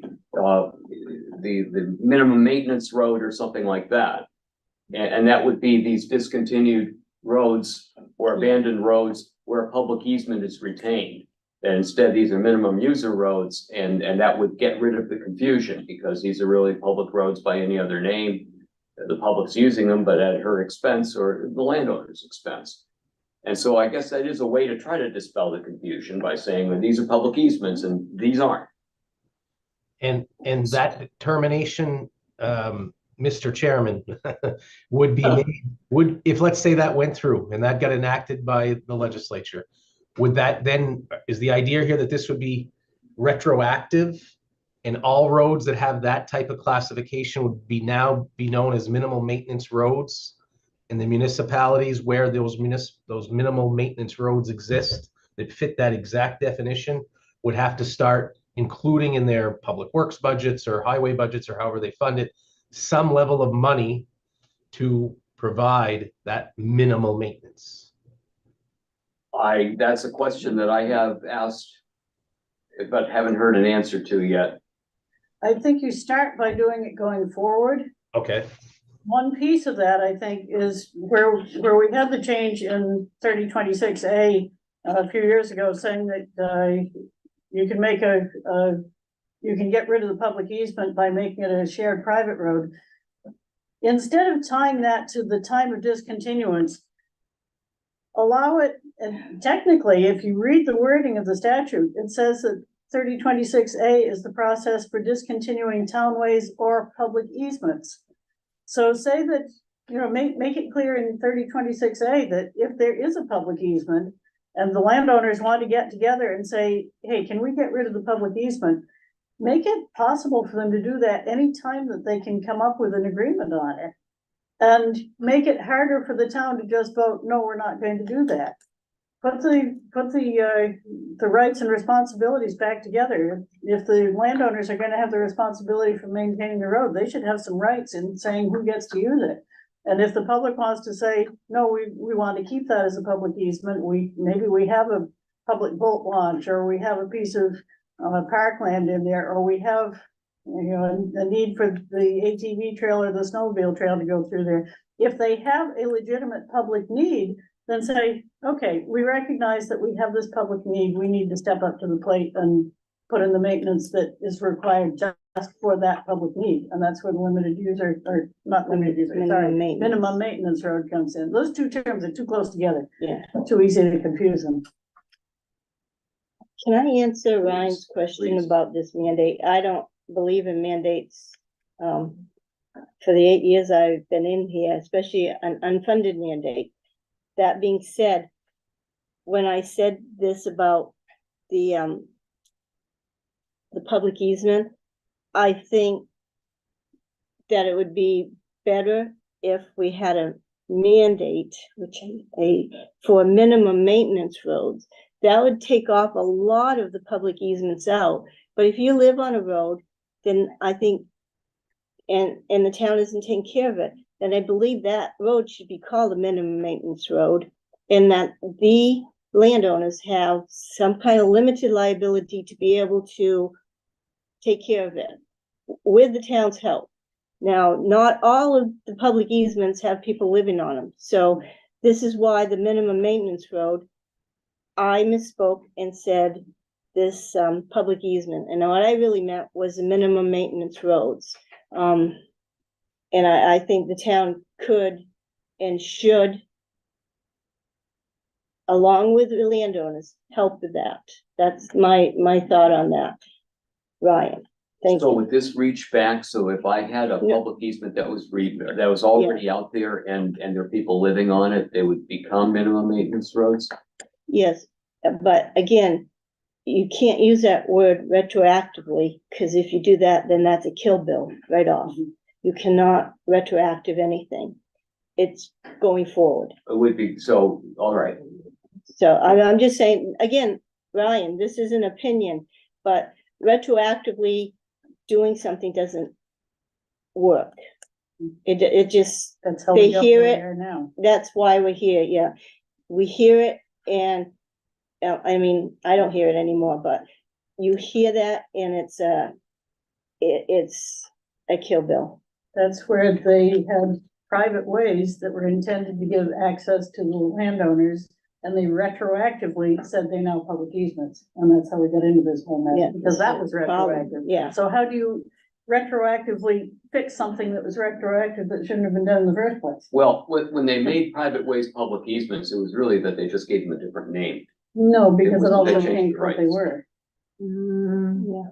because formerly, private ways were dead ends, they didn't have through Well, traffic. okay, but they still had public rights of access on them and the public still could Yeah, but- maintain them. Yes, but the public Like a public. the public didn't have much need to go there unless they had business with the people on the road, in which case they're supporting their businesses, which helps support the road. But when it's just people going through who have no business with anybody on the road, that's where the problem comes in, is that indiscriminate public use without anything going back into the road. They want to go there and shoot something up the road, probably, even though it was a dead end. Well, and a lot of those dead ends may have been dead ends back when, but they may connect now. In one way or another, so it's kind of hard to say. These private ways have been out there since 1820. Mhm. Or before. Some of them actually have connected. All right, let's do this. Throw out the idea. In order to go forward on what we should do with public easements, some of the terms committee members thought that combining this, there's one definition of public easement would make sense. Roberta and Catherine at least think that there's a separate class of public easement. The old discontinued roads and abandoned roads. Going forward, abandoned and discontinued roads where people live there should be called minimum maintenance roads, and municipalities should be required to maintain or provide materials to provide in kind to make them accessible, to make the public access actually work for people who live there. We take a straw poll of who favors the idea, that idea. I hope I've stated it accurately. One thing that I would just tweak on that is, do that going forward, but also provide a path for resolving some of the ones that are already there, and that path would be allowing the landowners to get together and make it a private road, making that an easier path, not just when a road is discontinued, but ways that already are considered public easements.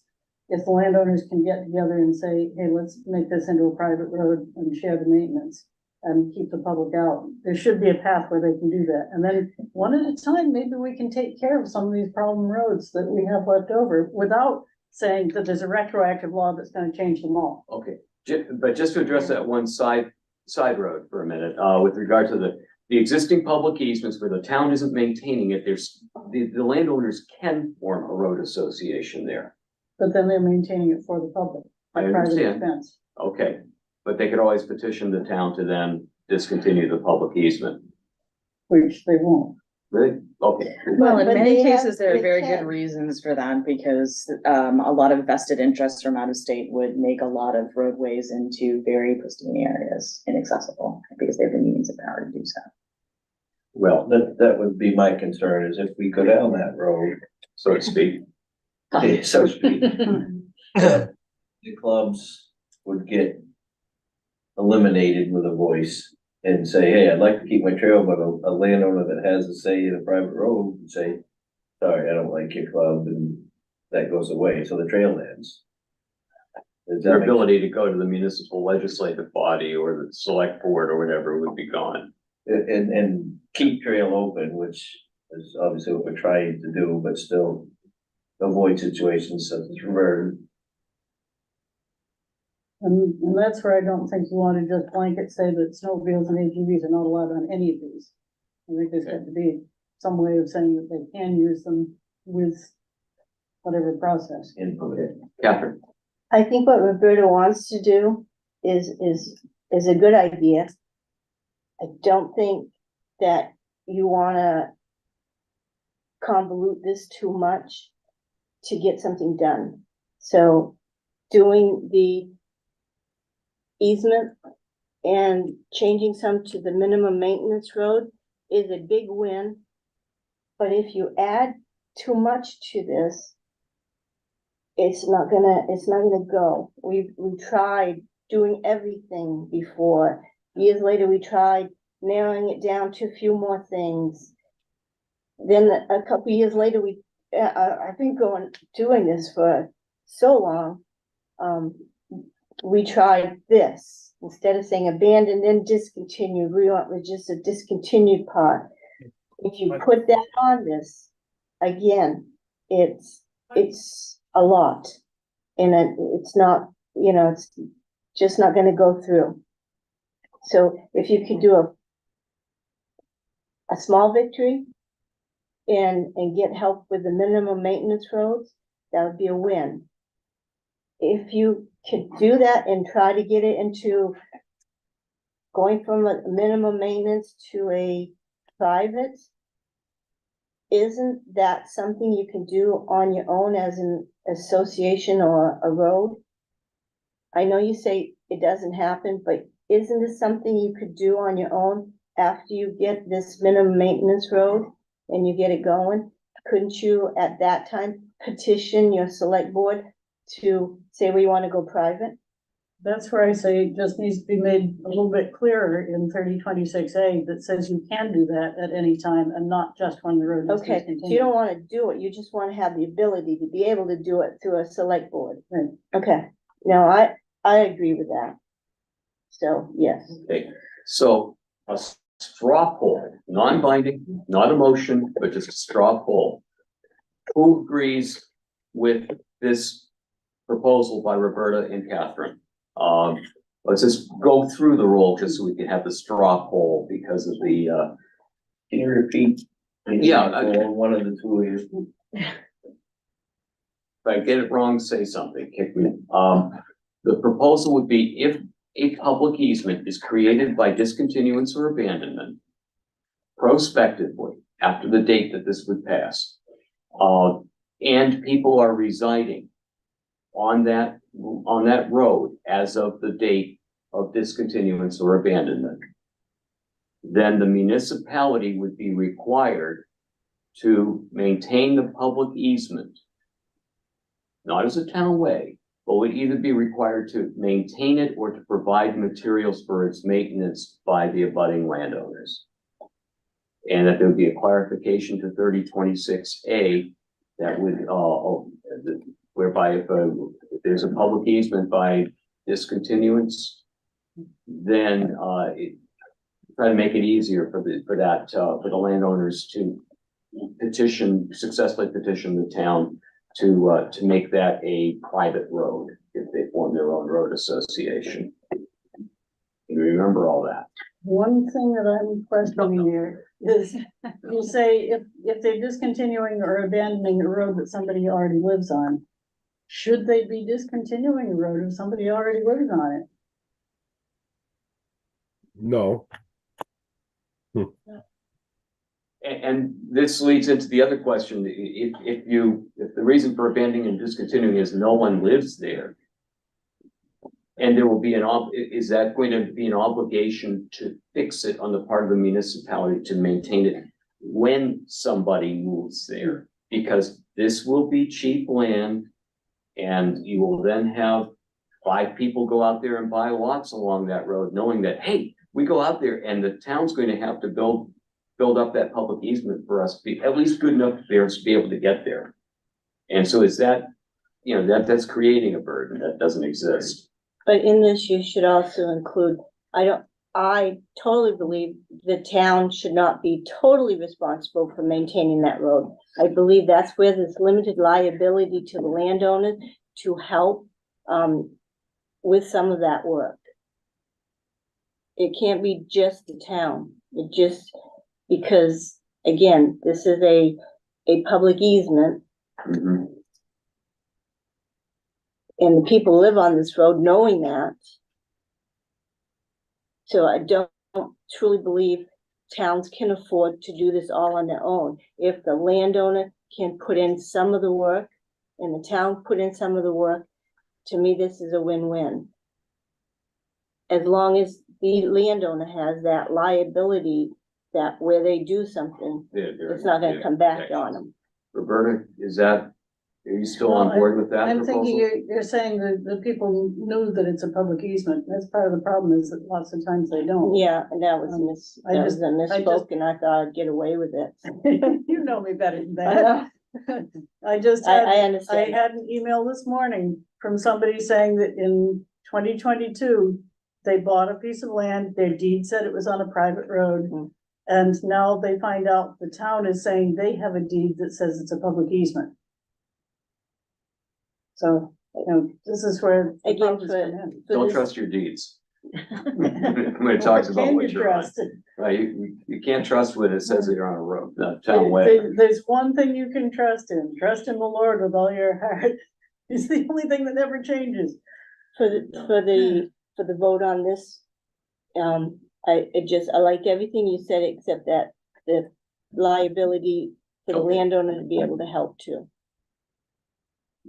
And Jim, when you say that, you're assuming here that safe and convenient does not apply? That's right. When I say the town has to maintain the public easement, it's to a lesser standard than for a town way. No It's not- liability. there's no liability. Because when a town maintains a public easement, there's no liability to the town. And the idea was that there will also have to be a contribution in kind or in money from the abutting landowners, and there will be a limitation on their liability. One thing that I do agree with is that I don't think somebody should be able to move in onto a road that hasn't been maintained since 1904 and say, okay, town, you're gonna have to put it in the tape so I can get there. That But happens a lot. if the landowner builds enough of a road so that they can get to their house, and the public then says, oh, now you've built the road, the public can use it, that's where the public needs to contribute something. We have all that? Are you thinking about proposing some sort of split as far as the financial responsibility between the landowner and the community for the maintenance of those minimum maintenance roads? Well, what I've Yeah, What I've said before is that the public should provide enough maintenance to support the public use. So if somebody is just using it for their driveway and the public isn't using it at all, then the public doesn't have to contribute anything. But if the public is going to say, well, now that you built a beautiful driveway, then the public gets to use it, then whatever proportion that public use is degrading the road, the public should be responsible for defraying the cost of that piece of it. My So only, de- oh, go ahead. Oh, so devil's advocate, that's another finding of fact. That's gonna be another point of disagreement as to who has done that. And say Ryan's Road, you know, we discontinue it. He agrees that he's gonna maintain it. We'll give him some, and he decides to bring a skidder up through there and start doing donuts, or ATVs up through there and doing donuts. He's the public, the town responsible for maintaining his use of that. If somebody damages the road, that comes under, oh, which one is it? Title 23, section. Totally, but I forgot who's which the- one it is. who's responsible? I mean, that's the 3029? nexus. Who's responsible for that? If somebody damages the road, the person who damages it is responsible for it. Including the owners. Wouldn't that have to Including go through owners. court though? Yeah. Yeah. So it'd be another burden then on the court. It all Exactly. cycles back to finding a fact. Yeah, Well, if and we that's- don't know who did it, then Mm. we're just out there with a damaged road and somebody trying to find somebody to fix it. Right. Exactly. And that And happens a figure out lot who's gonna too. pay for it. I'm just playing devil's advocate too, but I mean, I like the idea of this, but does it actually solve anything? Because everything that we deal with is from prior incidences that we're dealing with at this time. Exactly. Yeah, I don't know how many more roads there are to discontinue or abandon. There's There's probably one a bunch, happening in but- Cape Elizabeth that's going into the Rachel Carson Preserve, but. We got Yeah. one. Yeah, there we go. The real problem is the confusion that these statutes and these terms cause for the thousands of roads that are out there now. Mhm. And so we can put something together prospectively that would try to deal with this. I think we're going to, it's going to provide relief maybe for many, many fewer roads. And it's not going to affect the thousands that are out there now. Right, but they're still gonna be there tomorrow. They're still gonna be here. Those discontinued abandoned roads aren't going away. Maybe we're not gonna be adding a lot to the road. Maybe. But we have taken care of, with some of our wording, the ones that exist now. Well, no, And the the idea problem, was it's child- going to be prospects going ahead, meaning for those roads that are abandoned and discontinued after 2024, when this gets enacted, if this were enacted, it wouldn't affect any of the thousands that are out there. You can't go retroactively. Well, we can, but it's going to cost people money. Yeah. Now you can't. That's you right, I'm can't saying, give do them a path going forward to get rid of the public easement by having a process for doing that. Not Yeah. saying that all the ones that have been kept as public easements aren't anymore, but to say, okay, you've got a public easement now, what can we do about it? How can we make it fair to the landowner? Can we make it into a private easement with the butters maintaining it? Okay. Or if the public has a use For for the it, existing make the ones. public responsible for that use. So instead of talking about, I mean, it would affect prospectively, but the idea is let's go back and give, look at existing public easements. Exist. Yeah, Can we at least go back and look at existing public easements and put landowner protection on them? I mean, would there be a big opposition to that, even though it's retroactive? So that people who lived on these discontinued roads would not be liable if they needed to plow them in the winter, or if they did road repair, or well, if we worked with snowmobile and ATV clubs? Because I mean, what you're telling me is that the work that's currently being done through snowmobile and ATV clubs or abutters or whatever else is not covered under the landowner liability law in these cases. And I think that's a huge problem. And I think any and all of us would agree that we should fix that. So I think that could at least be recommended, couldn't it? Well, if you Yes. take a look at section 1 of the draft of the proposed legislation, We are proposing the creation of a new section in Title 14, which is where all these immunities from liability laws are. And it's 159A through D right now. This would be E. I took a shot at this and for discussion purposes. It's limited liability for repairs and maintenance of a public easement not maintained by a municipality. Now, think about this for a minute. There are thousands of public easements out there from discontinued roads. Not all of them are maintained by municipalities. There are many where the town meeting has decided not to fund that. But in those instances where the town has agreed to fund it, I don't think that's the problem. If the town is maintaining those public easements, the abutters don't have to do anything. It's there. They may not like the level of it, but they can go to town meeting and complain. What this does is say that, people who are abutters, like Roberta, people who are abutters to a public easement that's not maintained by a municipality, can provide repairs and maintenance, snow plowing, snow removal, sanding, ice control, grading, adding gravel, surface material, even installing reclaimed asphalt, maintaining ditches, drains, other stormwater management infrastructure. They can cut brush to allow for greater sight distance. As long as they're doing that, and they're not doing this as a road repair company, they're not being paid to do it, they're doing this themselves, then there will be a limitation on their liability. And they're not going to be liable for personal injury, property damage, or death caused by that repair or maintenance activity in order to access their property over that public easement in a public way.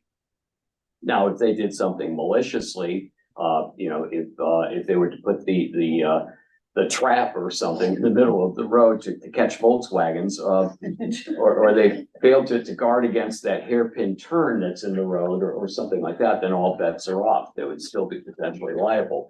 But if they create some hazardous situation or fail to warn of a hazardous situation, then they would be immune from liability for the work that they do where the town doesn't do the work.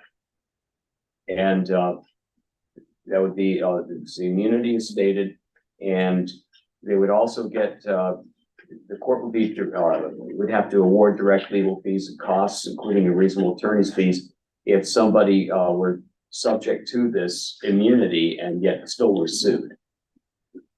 So that's up to the court's discretion, but they may award the legal fees if you have. But So I don't see in here anywhere that says that there's a town contribution. No, this is where the town doesn't do anything. Which is Roberta's situation.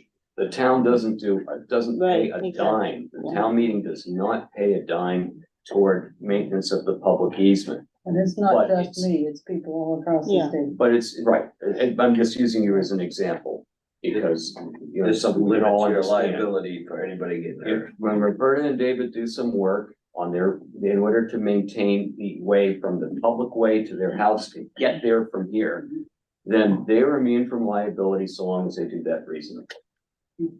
That's what this would do. And it's needed to protect them where the town is not doing the work. The town would be immune from liability for doing work on that public easement. But the town isn't doing it. And it's right under state law not to do it as it exists now. But this would at least give protection to people who reasonably do the work on the side of on their road. So that's a thought. That's what I drafted up as a discussion for today. Roberta. I generally like your idea. I like a lot of what's in it. I kind of like the chunk that you took out of the Title 23, Section 3101, defining what maintenance is. But I have a couple of problems with it. One is that it doesn't address the problem of environmental damage. Currently, if a landowner repairs one of these roads and somebody else comes in and causes a washout, then the person who repaired is responsible for it, even though they didn't cause the damage. Just know that if we put that in there, DEP may have some issues, but Well, we'll, if it's a public easement, then it falls back onto the town for that purpose.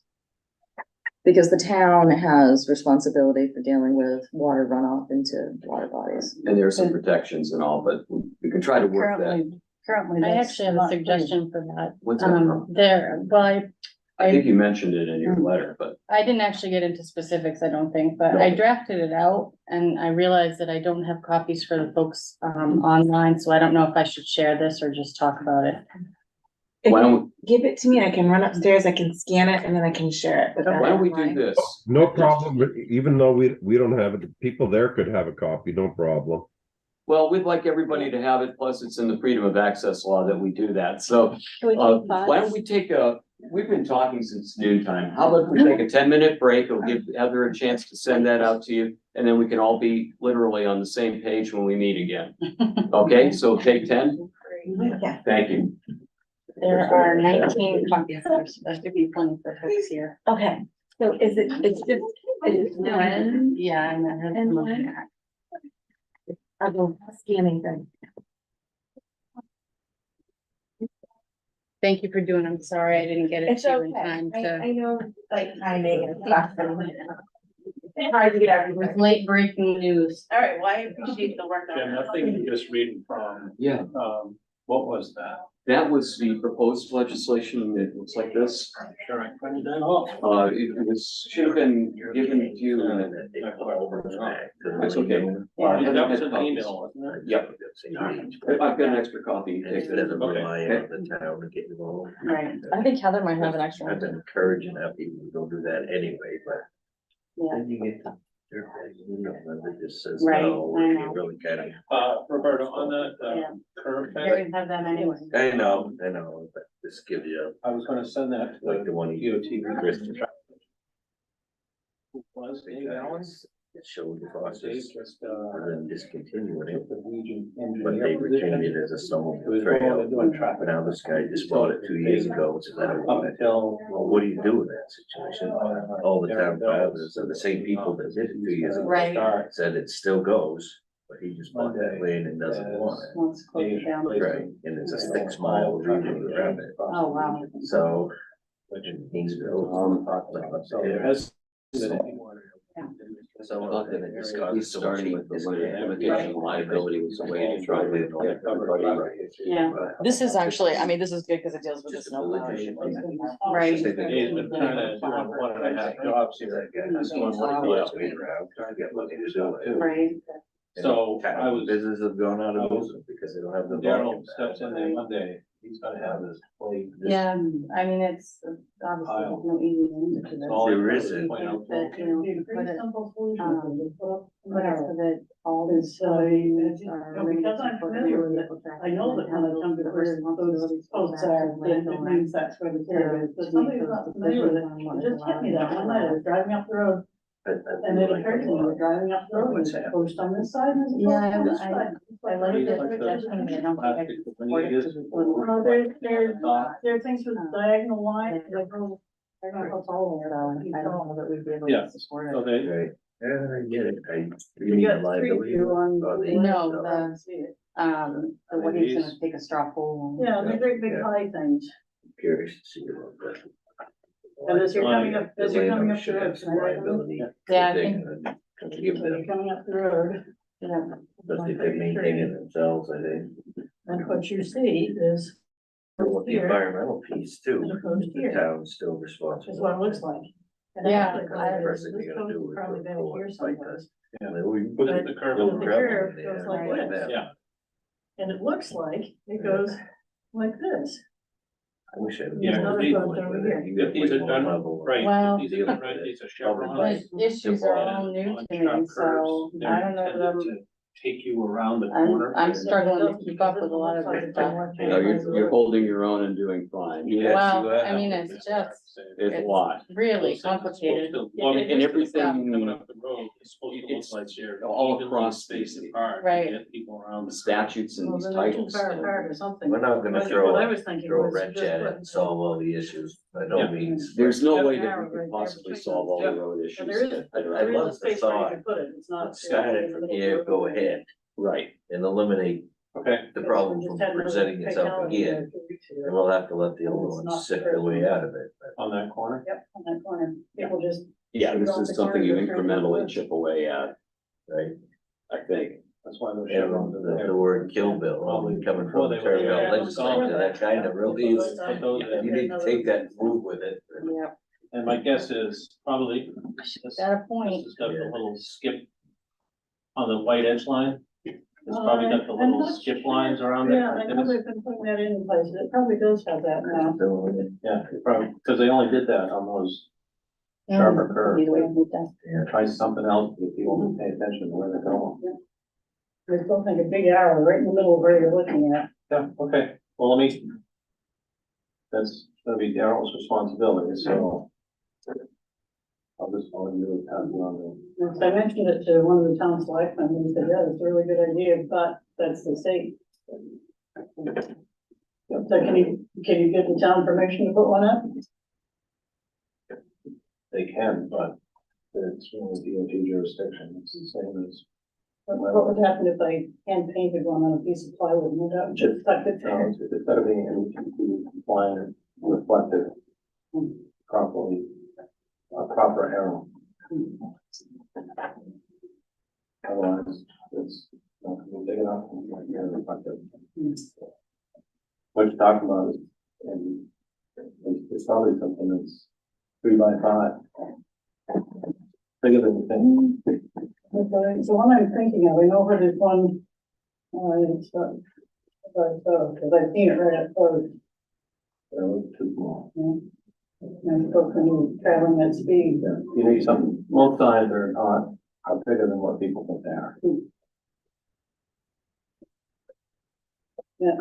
I know what you're saying, because I've seen people very carefully let their signs to label something. Does anyone wanna go downstairs and be let into the cafeteria for anything? It's, I'm just gonna go check on Kathy, make sure she. where they tell you in letters She's that went on the what first the hours hour. are when the students are present. It's an hour in the morning and an hour in the afternoon. But you can't read that, while you're driving by, because it's too small.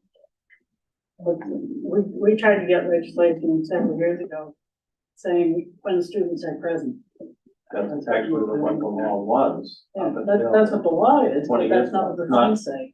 No, well, that went away in the law 20 years ago. And the problem with it is that means I have that not seen if him you in go a by while. at 2 o'clock in the morning, We when usually do there's a Thanksgiving power failure together, but I at think his 8:57, family has other plans this it's gonna year, tell so you I that don't know when I'll see him next. lights are flashing, and therefore. That's right, I forgot you knew him. Yeah. There's nobody anywhere near there. Or when you go by on a Saturday and they're having a game, it's all over the road. Maybe The a little lights one aren't side. flashing, so you're I right had there. to stop following him. I'm like, oh my God, you're embarrassing me. It's funny. There's no gray area where he stays. No, you're fairly certain that you know exactly what his position We'll is bring on that up in everything. conversation. Actually, 23 years ago. They went with what it is now, which is an hour before they start. Half an hour before the start time in the morning. So school starts at 7:30, then it's say 7 to 8. And if it gets out at 2, they can say 1:30 to 2:30. It's, and says nothing else about other times of day, workshop day, whatever.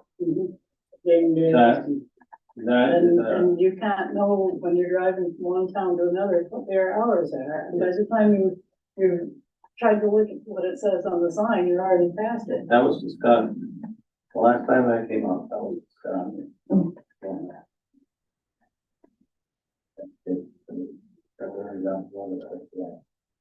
It's not perfect, it's different. I'm always telling towns, if you got signs up that say when children are present, that law went away 23 years ago, and really I'll take it down. Because that's not a law there. But that's what we're not. Well, back in, No, we Like that one all over tried a again. few years ago, and they put it before the education committee. And the education committee heard all the testimony and said, we don't want to have to pay for these signs, and handed it over to transportation. And transportation said, well, since it's already had its hearing, we don't need to hear it again. And they had one person they allowed to stand up and speak, who didn't have any idea what the law was about, and told them, this is gonna be mandating that we spend money on more signs. yeah, And now And they go back. after the whole game, They didn't allow us there's to all. do it. Yep. Yeah. You want to be fair. needs a landowner and Oh, yeah. So I did go up. works better. I have to believe. I, maybe right. That's not understand it. We had to check that. But right now, it's an all or nothing situation in the law. And- for all the and- yeah, existing public and that's businesses. what And if you change it, it's going to increase costs for all municipalities. has to inspect it. Because they're not. It is it is, but maybe it should have been that way all along, Well, we knew that. That's why they were- That's Roberta's point, and I can understand the position, but it just isn't the position. Yeah, we're already going. This one doesn't bill. Mhm. If you take it. See the roof. Potential.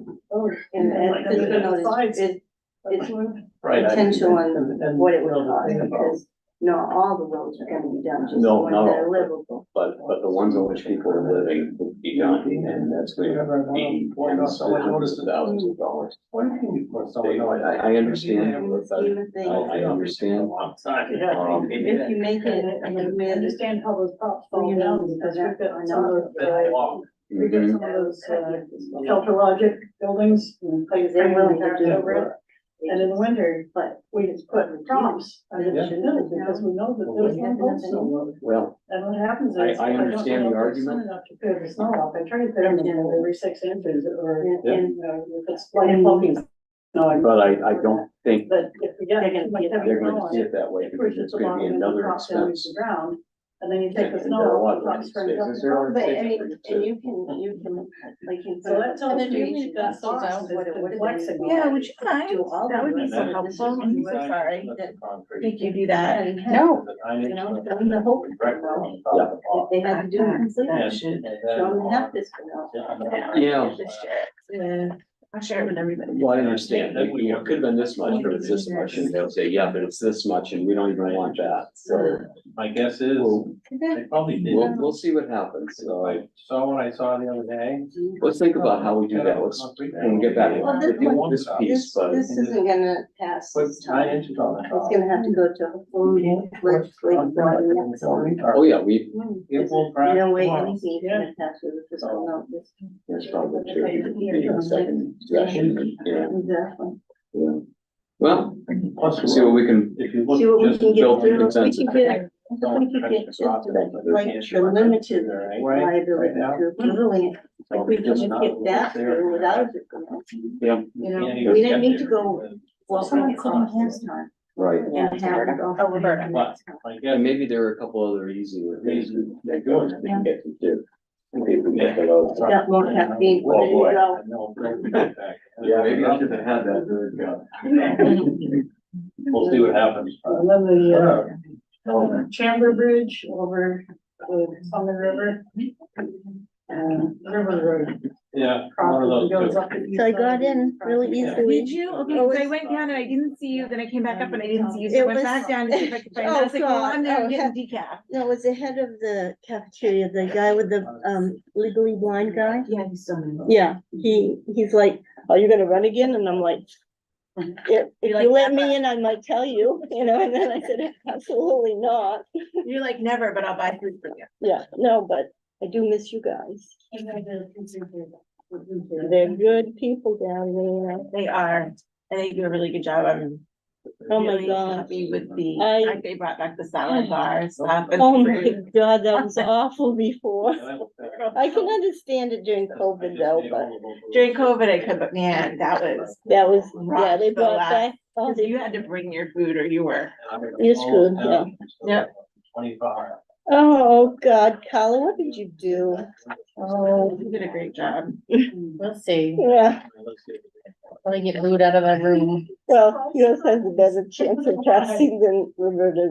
Well, this isn't mine. This one, Comes from- this page is mine. This is just an And example. then actually, the lady, Oh, emailed me the other day on something else. But they say, oh, by the I'm way. looking for having someone with a horse and carriage come over to the house. Like Thanksgiving evening. Be interesting to see how much more we get done today. My husband's gonna be like, what? I'm thinking that you might use the November 30th date. So I did, I put it out there and I got Oh my God, someone interested? Yeah, it's, Okay, well, I'm all for what's the that. name of the place? Let's do it.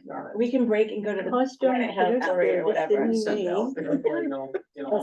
I think we can now, right? I think So it's I'm gonna perfect. give her a Yeah, call I think tonight. we can. fun. Since COVID. You know what? I'll I've just always do a dreamed of pickup, doing it's that. fine. I want to get in the street now. Who's gonna? I'm be betting there? Ryan's Right. tossing one back right now. And it's like, It'll biodegrade. I guess Oh, he can't hear us. I'll go pick it up. You shouldn't, 'cause we're It's not like, muted, I'll go so- pick it Oh, up. okay. So, You should hear us or you should. oh, my I husband's think you gonna should be all hear over us. that. I can start the video again, but you should be able to hear us. Oh my God, can we turn that owl like that way? No, because it spins 360. It's always looking at me. It's because you're always talking. Do you want me to move? I can, is it the light up eyes? Is that? It's what- a you want light me to up move the eyes. light up It's eyes? the- Oh, it's, they're yeah, on this side too, I so it can, must I be on can that. turn side. it kind of, I think, let's see. it doesn't See matter. if I can get it so that you I don't mean, have. go to Pete, cause he's always smiling There, how's anyways. that? We never know what he's smiling about, but you know, There, does that work? Then the eyes aren't looking at you. that's much better. Okay. But why am I still? Still on the screen. Yes, because the camera won't noticed follow that. you. Carolyn, now. Sometimes it I know. isolated you and you weren't even talking, you were just sitting there, but Yeah. it pulled you up, like, let's look at Kathy for a while. Yeah. And then it fades away and goes to someone else. Good, good on the fading away, but you know, Owl is, my husband was like a kid. Every time he would see, like scan the legislation, he'd see me go, I saw you on TV. And it's like, you saw 151 people on TV, honey. He's just so like a kid. He's just a weird man. This is. But I have a 4-year-old now, so I'm gonna have to take up skiing again. There you go. But I can handle bunny trails. I can, when he leaves me behind on the bunny trails, then I'll pack him in for good. My granddaughter did that to me. I can see that being fun. In between the trees. Oh, that's squaw. Squaw, it was trails in the woods. It was like, I'm never gonna do that again. What was I thinking? And we didn't wear helmets back then. You know, it's just a cap and, you know, and goggles, always had goggles, but we're in the trees going from trail to trail. Oh, we were so stupid. I wouldn't mind that if it were flat. Oh, no, Right. squaw is anything but flat. But it's not squaw anymore either. It's, Oh, yeah. over the front. See? Or in the back of a pickup. Big truck, yeah, mountain, so, no, big yeah. hill. Yeah. no. I know it's pleasant. All right. Yeah, yeah. Now that we've all That doesn't confessed look to our fun. juvenile It looks delinquency, like when you go down the trail, you're gonna end up in the There water. you go, back on the It record. just, you don't though, but it looks that way from the, you know, from a distance, and like, All right, Carla has provided us with some statutory citations with regard to limiting liability for environmental damage. Carla, would you take us through these? Sure, so there are, on one of the pages there that's colored, I don't know if it's colored on Highlighted. yours, it's highlighted. There are 2 sections of statute, in one in Title 38 and one in Title 12. The first in 38 dealing with the Department of Environmental Protection and Title 12 dealing with the Land Use Planning Commission. And they both have language in their statutes that are, I think they mirror each other, that basically says if a landowner can show, let me get by substantial and credible evidence that a violation was committed by another person other than a contractor, employee, or agent of the owner, the landowner is not liable for civil or criminal sanctions, for environmental damage that was caused. And then the statutes go on. So I just took a stab at using those as an example. I don't know if it's something that works, but I think that at least it provides a starting point for a conversation about limiting landowner liability for environmental damage. So the other page that you have is the draft that I proposed putting into Title 23, and creating a new section 3029B, that would deal specifically with discontinued or abandoned roads in which a public easement exists. That the landowner was not liable for violations of laws or rules enforced by the Maine Land Use Planning Commission or the Department of Environmental Protection when the landowner can show by substantial credible evidence that the violation caused to the public easement was committed by another person other than a contractor, employee, or agent of the landowner. And then the next section limits the liability for, responsibility for remediating or abating the environmental damage. So that was my suggestion. I'd be curious to hear everyone's thoughts on it. Whether that covers the concern about environmental damage. I like it, except that I'm not sure how you would prove, what consists of credible evidence, Mhm. especially when somebody comes through at 2 o'clock in the morning when you're not home, or, when you're asleep or whatever. How do you Well, prove maybe it? reporting that immediately, if you have that, Yeah. the notice of report. Sort of that's the evidence. Cause you're This is unlikely better- to rip it up and then go report it. It's better than what we have now, which is nothing. Yeah, right? yeah, yeah, totally agree with So that. even if you could pick up half of them, or get inside of the end of the truck or a license plate, that's better than what we got now. Mhm, Well, if you can get one out of two, it's better than 0 out of 2. mhm. I would think, I think that wording leads well to just reason. Sounds reasonable to me. So you might say that substantial credible evidence that, this would be for damage to the road essentially, for damage to the To the public easement. Right, and that might include,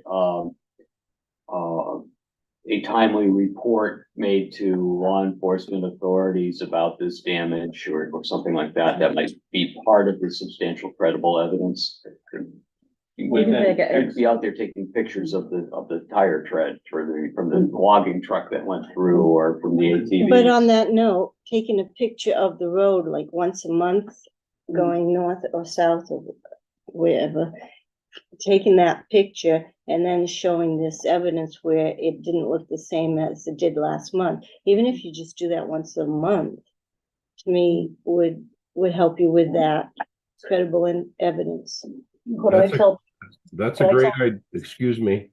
That's a great idea, especially since like now, if they use a cell phone, you have metadata that shows location and time and date. So it is good for documentary purposes like that.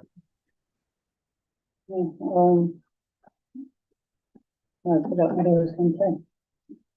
Oh, what I advise to people is that if they do maintenance on the road, if they repair a road or, add gravel or grade or whatever, take pictures right after you do it. Mhm. And then if somebody does damage it, or if you think it's a time of year when they might, like just before mud season, when things are starting to thaw, take pictures then. And then if somebody comes through and damages it, you can take pictures again, and say, here's what it did look like, here's what it looks like now. And Exactly. I would think that if a person has put the effort into repairing the road, maintaining the road, that it would be pretty obvious that they're not the ones who ruined it. You would think. Well, for example, if it's a logging truck, unless you happen to have a logging truck in your driveway, it's unlikely it's going to, that you have a vehicle that created those ruts. Well, these are things we can work with, and how straw poll, how would you feel about going forward with this landowner liability piece, including Carla's changes with regard to environmental protections, which I would try to draft in to include. Want to just do a roll call for it? Again, this is just a straw vote. Carla, Yes. Brian, Did you say Ryan? Brian, he might be taking a break, that's okay. Peter, Yeah, I just want to read it to see where it fits in with everything. But, yeah, you want me to Sorry, wait? this is Brian. I was muted. I agree. Okay. My apologies for not getting it to everyone in advance of the meeting. That's frustrating. Rebecca, Yeah, Jim, Yes. Chris, Yes. Roberta, Yes. Vivian, yes. John, Yes. Catherine, Yes. Ryan, Yes. and Steve. Yes. Sounds unanimous. So again, it wasn't a formal vote on it, but it's a straw vote. I'll prepare that draft so that when we meet next time and we're trying to funnel all of these issues down toward a report, you'll have some actual statutory language to look at. And I'm not certainly wedded to that language, it's in there at all, so. Well, the concept is good. It's in, if we can borrow from something that's already in state law and refer back to it and something that'll help us. So, good, thank you. All right, so The one question I have, and maybe I shouldn't even ask it, but this proposal that we voted on, which I think is a great one, doesn't do anything to protect or provide land, liability protection to anybody other than the abutting landowner. So, like the current landowner liability law out there, as John can attest to, protects the clubs, ATV and snowmobile clubs that are doing work as well. This wouldn't do that.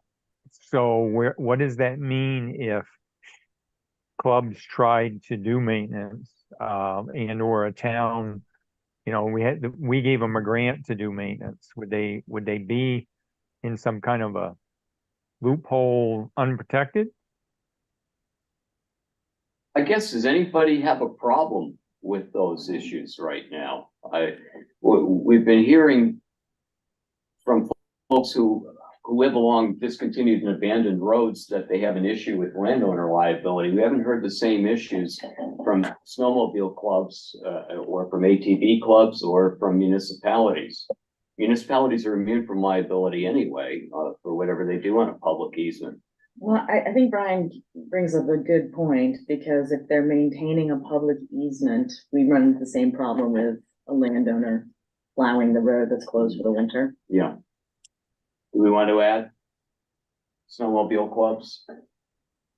Well, in ATVs, Sandy?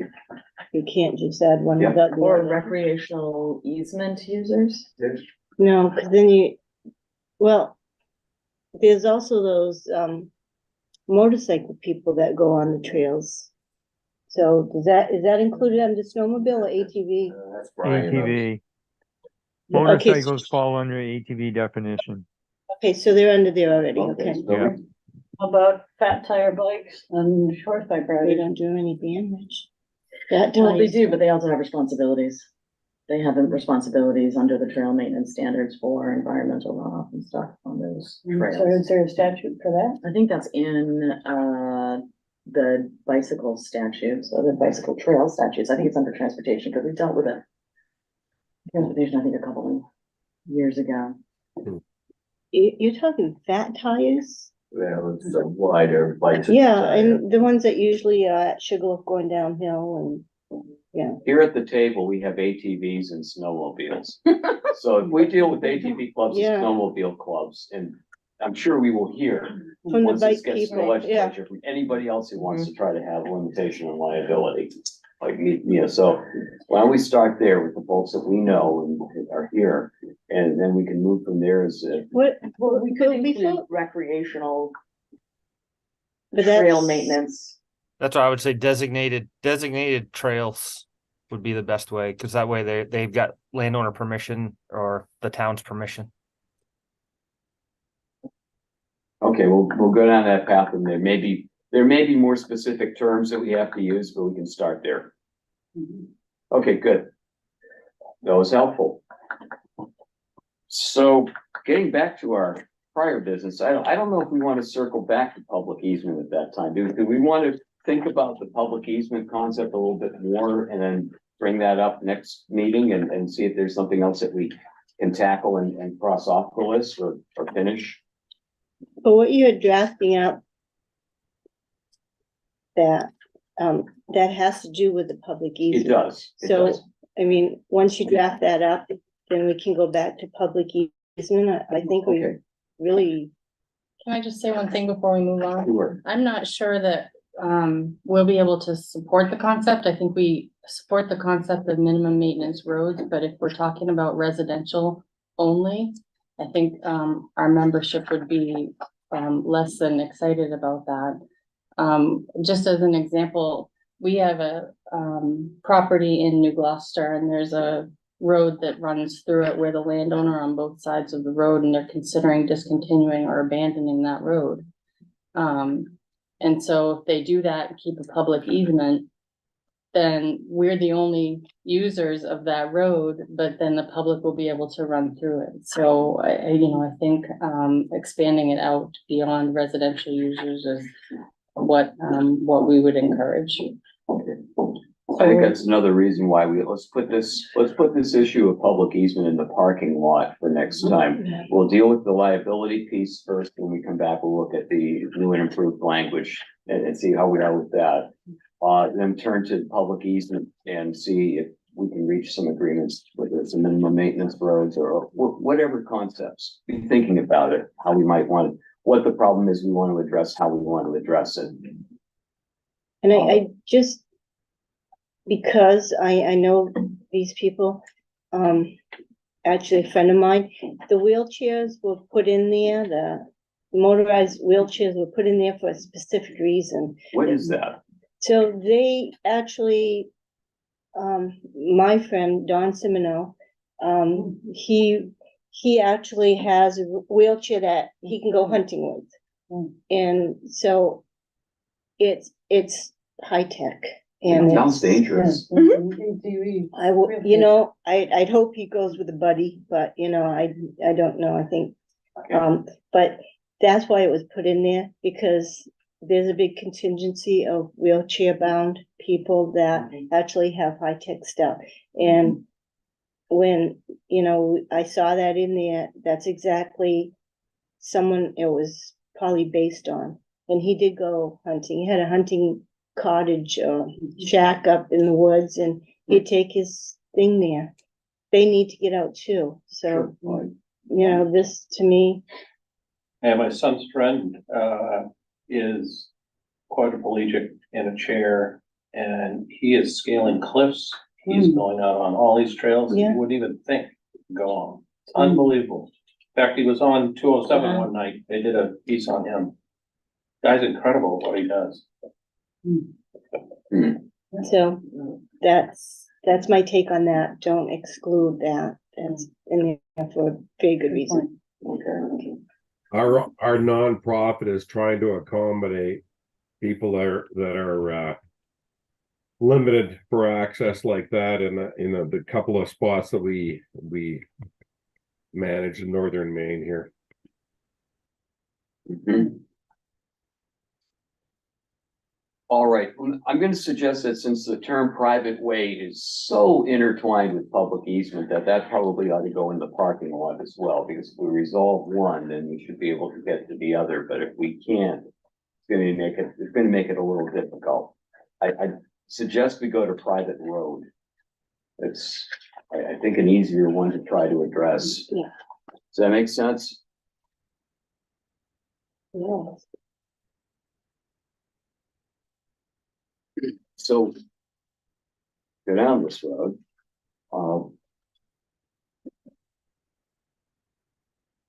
Peter's done a great job on getting some statutory definitions out there for this, and there's a definition of private way in Title 29A 10158, but it's really intended to reach the concept of a private road, and I think if we terms committee was looking at that and thinking that would be the right way to go, to delete the private way definition in Title 29A, which again is motor vehicle operation, and replace it with private road, which is what it's meant to be. What it states now, and this is at page 9 of the legislation that we put together. The definition of private way talks about a way privately owned and maintained, over which an owner may restrict use or passage, and includes a discontinued way, even if the public recreation easement has been reserved. It's such a mishmash. It doesn't mean anything, and it's only used in one provision or a couple of provisions. And I think it would be better to get rid of that and replace it with a definition of private road, meaning a way that is privately owned and over which there are no public rights of access and passage. So there's no public easement. It's just a private road. How does that sound? Well, I have a couple of problems with that. Okay, let's see. Because there are too many cases where there are public rights over the private road. And some examples would be, where there's a private road, for example, in the town of Wyndham, where they accepted public easements over most of their private roads so that the town can plow them in the winter, but the town still doesn't maintain them in the summer. So That's a they're private essentially and private special law. roads, but with a public easement that allows winter plowing. But it's a private and special law, But there are other towns that do that too, where they. but it's technically a public easement for that purpose. Yeah, having represented the town of Wyndham once upon a time while this was being done. The idea was that the town would go out there and plow those camp roads, which were really private roads, with permission. And the idea was that perhaps over 20 or 30 years or more of doing this, there would be a public easement by prescription. But at least we give permission to go on there, because what you're having was more people were moving out to these old seasonal camp roads and making them into year-round buildings. And these people were screaming, I pay my taxes, I don't get no services, I have no kids in school or whatever. I at least want to get my road plowed. And so the idea was, you represent to us that you're not gonna put a sign up that says private road, the public can go on and we'll go down there. That's what Wyndham did for many years. There are other towns which will remain nameless that did that as well, in the same advice. And that's how that happened. But I think the idea here is not those roads. It's a private road means a way that's privately owned and over which there are no public rights of access and passage. So there's no public easement that's been left over from a discontinuance. There's no, it isn't one of these old private ways. Okay, next example. Rebecca, you talked about the Oxford Plains Speedway. It's a private parking lot. You could have a business with a private road that goes into the business. It's privately owned, it's privately maintained, but the public is welcome there because they have to get in there to get to the business. So that's not no public use. But it's a private road. It's not a public right. So when I talked to Lieutenant Scott about this, the driving to endanger piece in OUI is now enforceable even in your backyard. So it doesn't need a designation for those purposes. What would come into play would be the ability to enforce other Title 29 speed, those types of other moving violations. Those would not be enforceable. On private property. Such as what? Yeah, on private roads. If you change the definition from private way to But private they road. already don't enforce them on private roads. Well, they could. Which is odd because under the way the law is written, it sounds as if they should. Well, they. So if you want to call in They tell speeding us that they vehicles, can't. well, they can, currently, but. Cause I hear over and over again from people on private roads that they have problems with somebody speeding or drunk driving or whatever. Well, drunk driving, they can, there is no ownership required, it is statewide. That's that Lieutenant Scott clarified. Is what I hear is that they call the police and they'll say, it's a private road, we have no jurisdiction. On speed, that's true. And so there were a few sections that deal with private ways in Title 20, or Title 29A, entry to a public intersection and in 2053, bicycles in 2063, and overweight vehicles 2356. And so the idea is that it would change from private ways to private roads in all those instances. Which I I have no problem with changing the terminology from private way to private road, but what I have a problem with is the exact definition of private road. Whether it says that there are no public rights of access, I would say, over which the owner or owners may restrict or prohibit public use. Public use or access, however you want to say it. Because sometimes it's not just one owner, if it's a road association or a subdivision, there may be several owners. And you don't want to say that an owner can restrict the use of it because that could restrict the use by the other owners. But it has to be restrict the public use of it.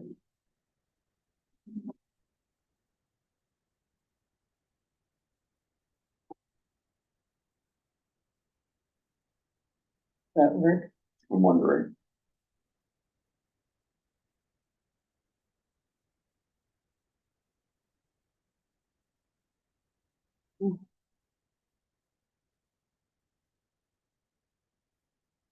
Another case that I can think of is where a town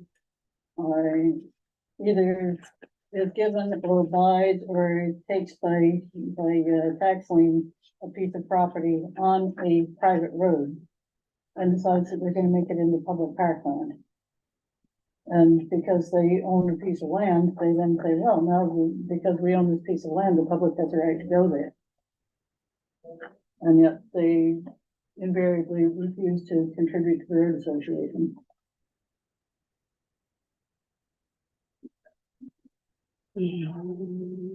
Maybe it's using the existing definition, but getting rid of the and includes this discontinued way. Be a way privately owned and maintained over which the owner may restrict public use or passage. Period. Yeah, I would say owner or owners. Sure. I think that works. That worth giving that a try, thinking about that, but at least actual language, but going in that direction. Can you read that back? Sure. The idea would be in title 29A, section 10158, which now says it now defines private way. We'd repeal that and replace it with the definition of the term private road. And a private road would mean a way privately owned and maintained over which the owner may restrict public use or passage.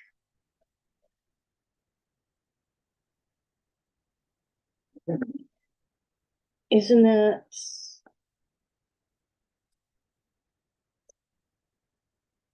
Isn't that understood when you say that it's privately owned, that it's gonna be privately maintained?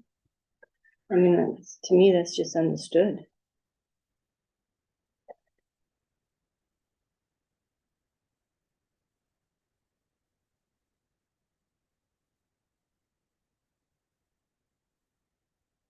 I mean, it's simply because the and maintained is in the existing definition, privately owned and maintained, and so we're just carrying that piece over.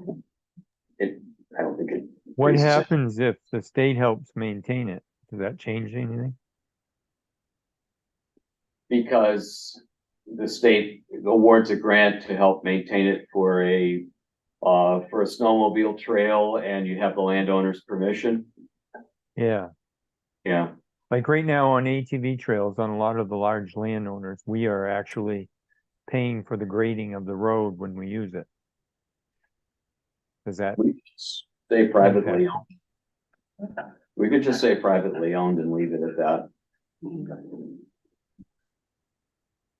I would like to run that by John Cunningham if we can. Oh, I'm sure John's going to see a lot of this. Well, the reason I'm saying on this Right. one specifically is because when I had proposed something a while back about putting in a definition of private road, he said, don't touch the definition of private road, there are too many things that covers. And I never Okay. got an answer from him as to why or what different kinds of things he thought it covered that we couldn't cover with the definition. Okay. So I'd just like to Roberta, get his take on it. Because it's private. Because it's private. We don't want everybody to know. Okay. The trouble is that private has been taken to mean public because private ways are public easements. So what's private? Right. And so Would the private road owners be also covered liability wise if somebody drives out on their road and hurts themselves? If so, then makes the maintenance part more important there. If somebody drives out there and hurts themselves, they're trespassing. Not if they're family, you see. yeah, if it's a guest, a family Yeah. member or a friend, a guest or an invitee, you invite the UPS truck down to drop off your Amazon package. The Well, oil they're truck coming- covered, they're covered on their own policy. Well, but- they may be covered on their own policy, but their insurance company is gonna come against the landowner if they get injured on that So road. that's homeowners. If Yeah. someone gets hurt on my private road, Mhm. then my homeowners, if they're related to me, it's my If you have homeowner. homeowners insurance. If you live in a house trailer, they won't give you insurance. The existing landowner liability law already applies to private roads, doesn't it?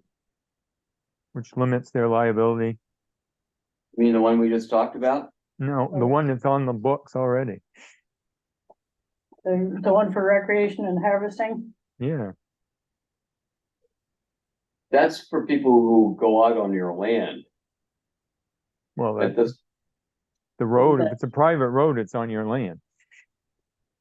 Not necessarily.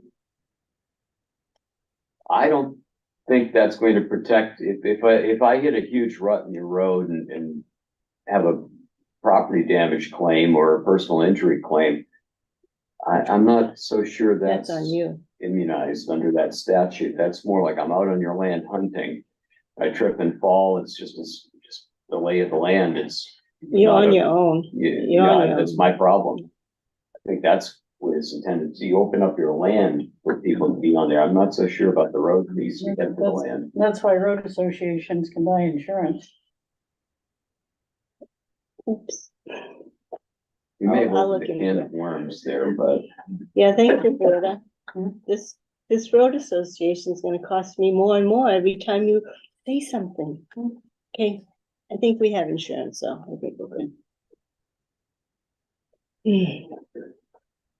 okay, so I will run that definition by John Cunningham just to see. John, for those of you who don't know, John has been practicing real estate law for a long time in the state and represents and advises a number of road associations and road groups. And he has been teaching courses in road law, as I have been for many, many years. And so he's a good resource, so I'll come check in with him. But the idea would be to make that change to the definition, get rid of the private way definition, because this includes, as it is right now, both private roads as we think we understand them, being privately owned, maintained, whatever. And it combines public easements left over from discontinued, which are totally different things.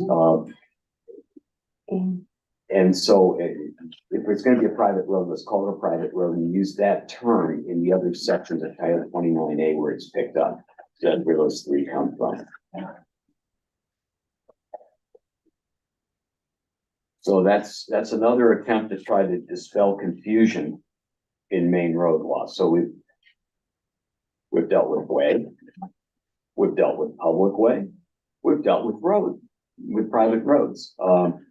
So all we have left are public easements and private ways, which we've talked about really since we've kind of had a bit of an impasse, maybe thinking about it some more and coming back at the next meeting to go through.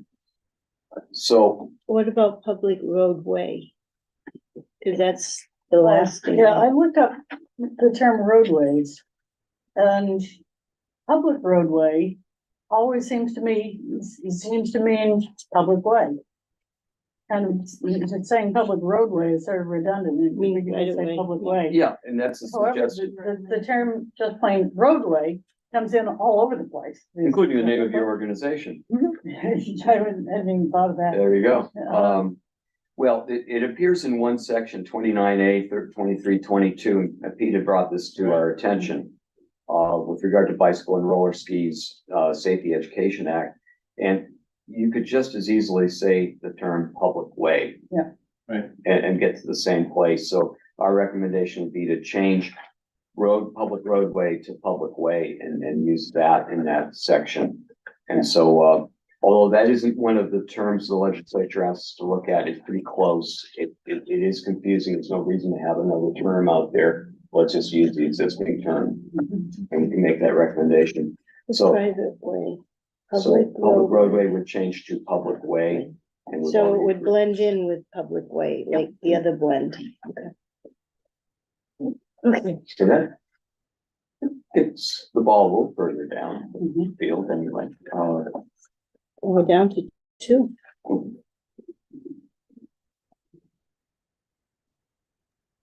Save the easy ones for last there. Right, right. Funny how that works, huh? Kim, let me ask, and Kathy, you can help here too. I mean, we're a legal established commission here. This is the first time they're really gonna get some suggested statutory changes from us. Are they? And this will go through transportation or state and local, I can't remember which one, but.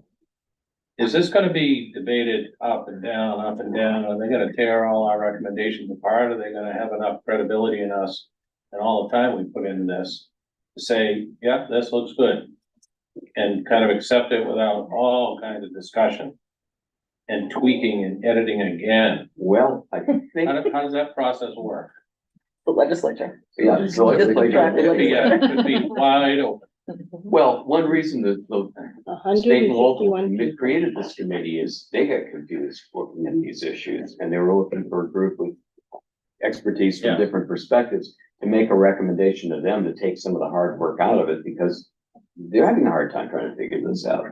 But I gotta believe there's gonna be a good amount of turnover and there'll be a bunch of new people that won't even have heard of this before.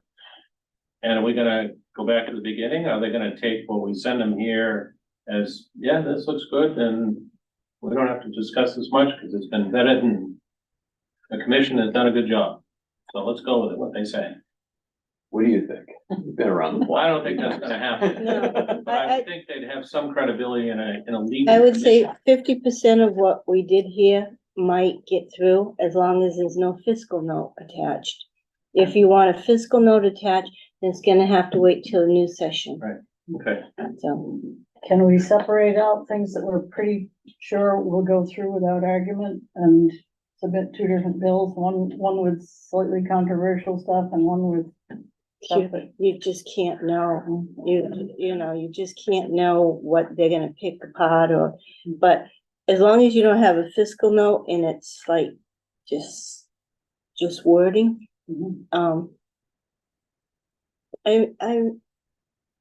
they're a really smart bunch of people. They really are. They're not on this committee. They're on that I started at state and local because they had 12 years on my council before I got down here. And I chose state and local because that's what I was familiar with. I'm hoping that most of these people have a clue that this is where they're coming from and this is what they want to protect. And so I'm thinking if in the past, they've always put you on committees that made sense, that you had a good fit in, until I got to criminal justice. And I'm a I break rules. So it's like, you put me on criminal justice, that I have no idea. It was a punishment, but I enjoyed it a lot and I learned a lot.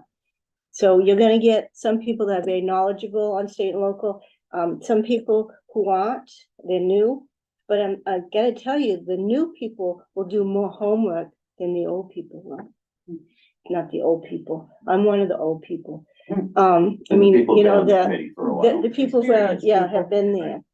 So it's a crapshoot. You just don't know. isn't it important though, and this is, well, we're gonna email this by a certain date, so it's gonna go in, but there'll be a hearing on it at some point, right? Yeah, So at that point, public hearing and then, if you're sitting on state and local, wouldn't it be important for a good number of us to actually be in the room?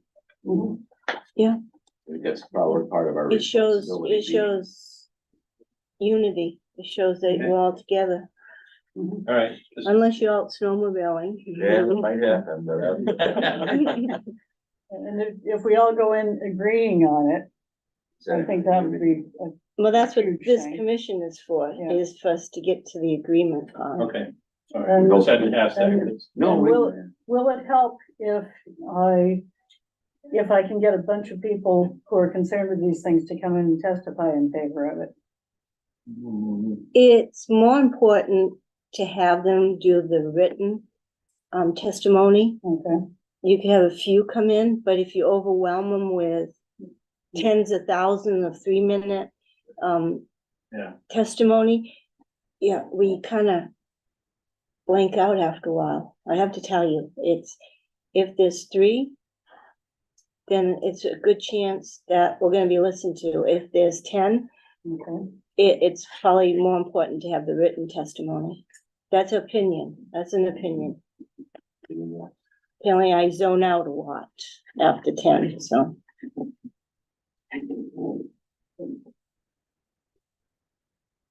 What I've been going through have been primarily the terms, because that's what the legislature asked us to focus on this time.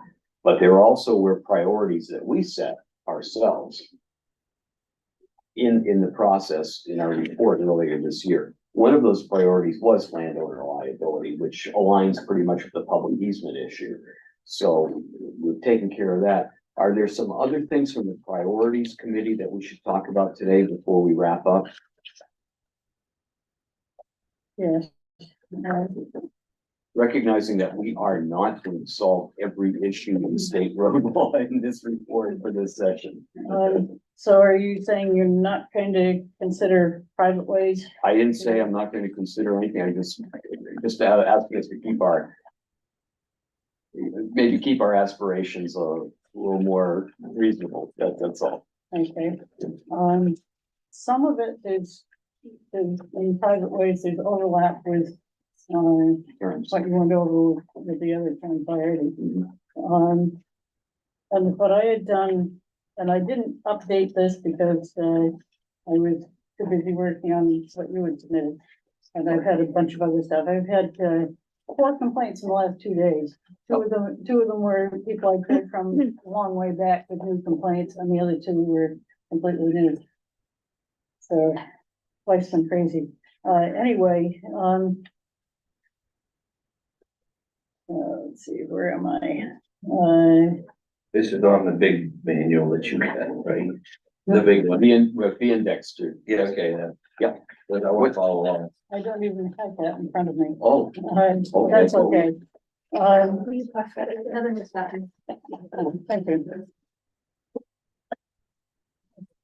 Thank you. Okay, private way changes, please bring it back. You gotta put page number something. I figure out.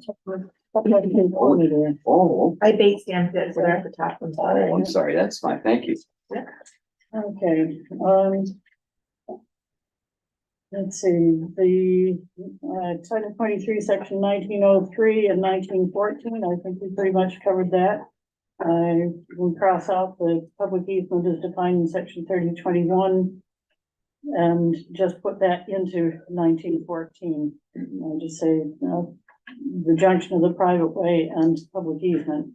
And I think you had that already in yours, except that there are 2 places where that comes in, and you only had the second one, not the first one. Okay. Let's see, definitions as used in this chapter. Title 23, this is where we get the conflict between 3021 and 3022, and I think we kind of covered that one for now. And I'm just gonna skip over a lot of this. And 29A, section 101, subsection 58, we went over that. And then there were a bunch of them that I thought were pretty clear one way or the other, what was meant by it. Let's see. Title 29A, motor vehicles and traffic. I think you also went over that one about, instead of using private way, use private entry. Did you go over that one? That was part of it, or including the private road. Yeah. And then, that would also mean making changes in the bicycles, roller skis, toy vehicles and scooters, again, changing it from way to road.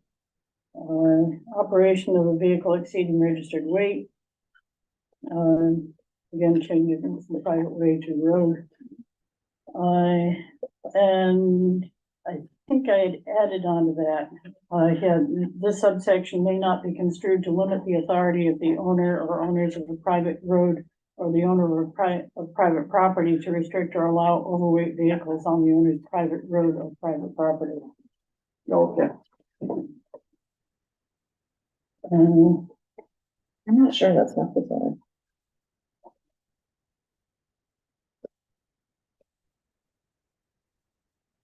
I think that's already implied. I think that's already implied. I think it's already. Yeah, for me, the biggest thing that weighs on me is related to ATV, snow sled, recreational use of public easements.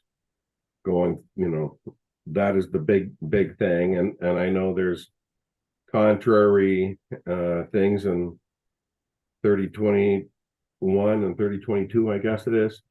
But anyway, I just wanted to throw that out, that really to me needs to be clarified, and to me, I would tend on the side of permission, general permission with, with following certain rules like municipal approval and collaboration with with a club that would help on maintenance and things like that. But that's the biggest thing that I'm concerned about, that one. Hold that thought, because that's going to be for next time. Yeah, so I kind of skipped over that because Yeah. we've thought about that, and I think now we need to let the thoughts stew for a little bit and see what we come out with. But I do recognize that's a big concern. Okay, then, page 12, in the following statutes, the term private way appears to apply to privately owned roads. And there are a bunch of them there.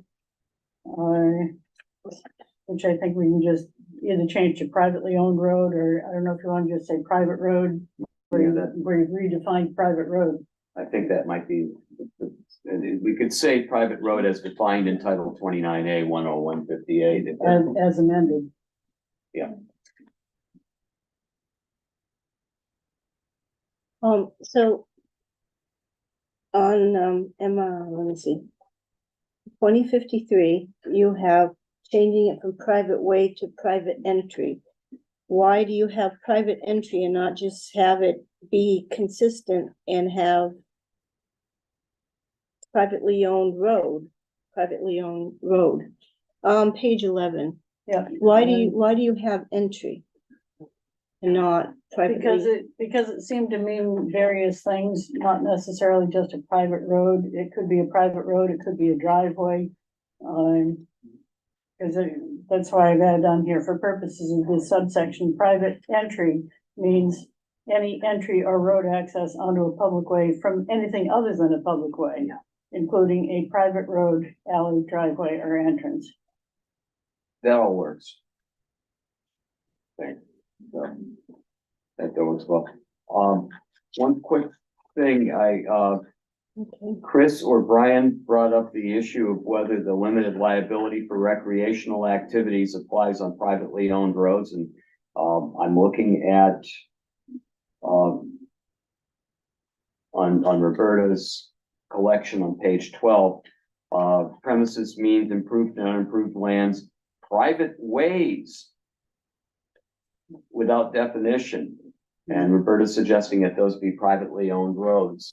So that would give you the liability protection you were looking for private roads there.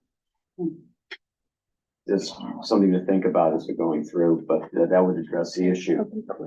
With private ways, God knows what they were really intending to review. Was it public easements, or was it private or private roads?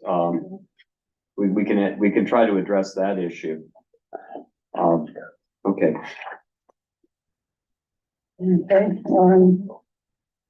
Rather than going down through every one of these, I'm going to ask if you could look at your own leisure and see if there are any in there that you don't think I've categorized correctly. Is that on page 12 in the following statutes, the term private way appears to apply to privately owned roads. And then the 2 pages after that, all would be that change. And then you go over to B on page 15. And in the following statutes, the term private way appears to apply to public easements. And I've gone through and suggested changing that from private way to public easement all the way through. And that goes on for a couple of pages. And then page 18, in the following statutes, the term private way is ambiguous, so we'll need further discussion. So those were ones that I wasn't sure which way to go with them, and I would welcome other people's suggestions on those. And we suggested, making those changes as private roads. And the state, police have no issue with that. Colonel Ross got back to us and was okay with that, so you can proceed on that concept. So Title 23, is that what you're talking about?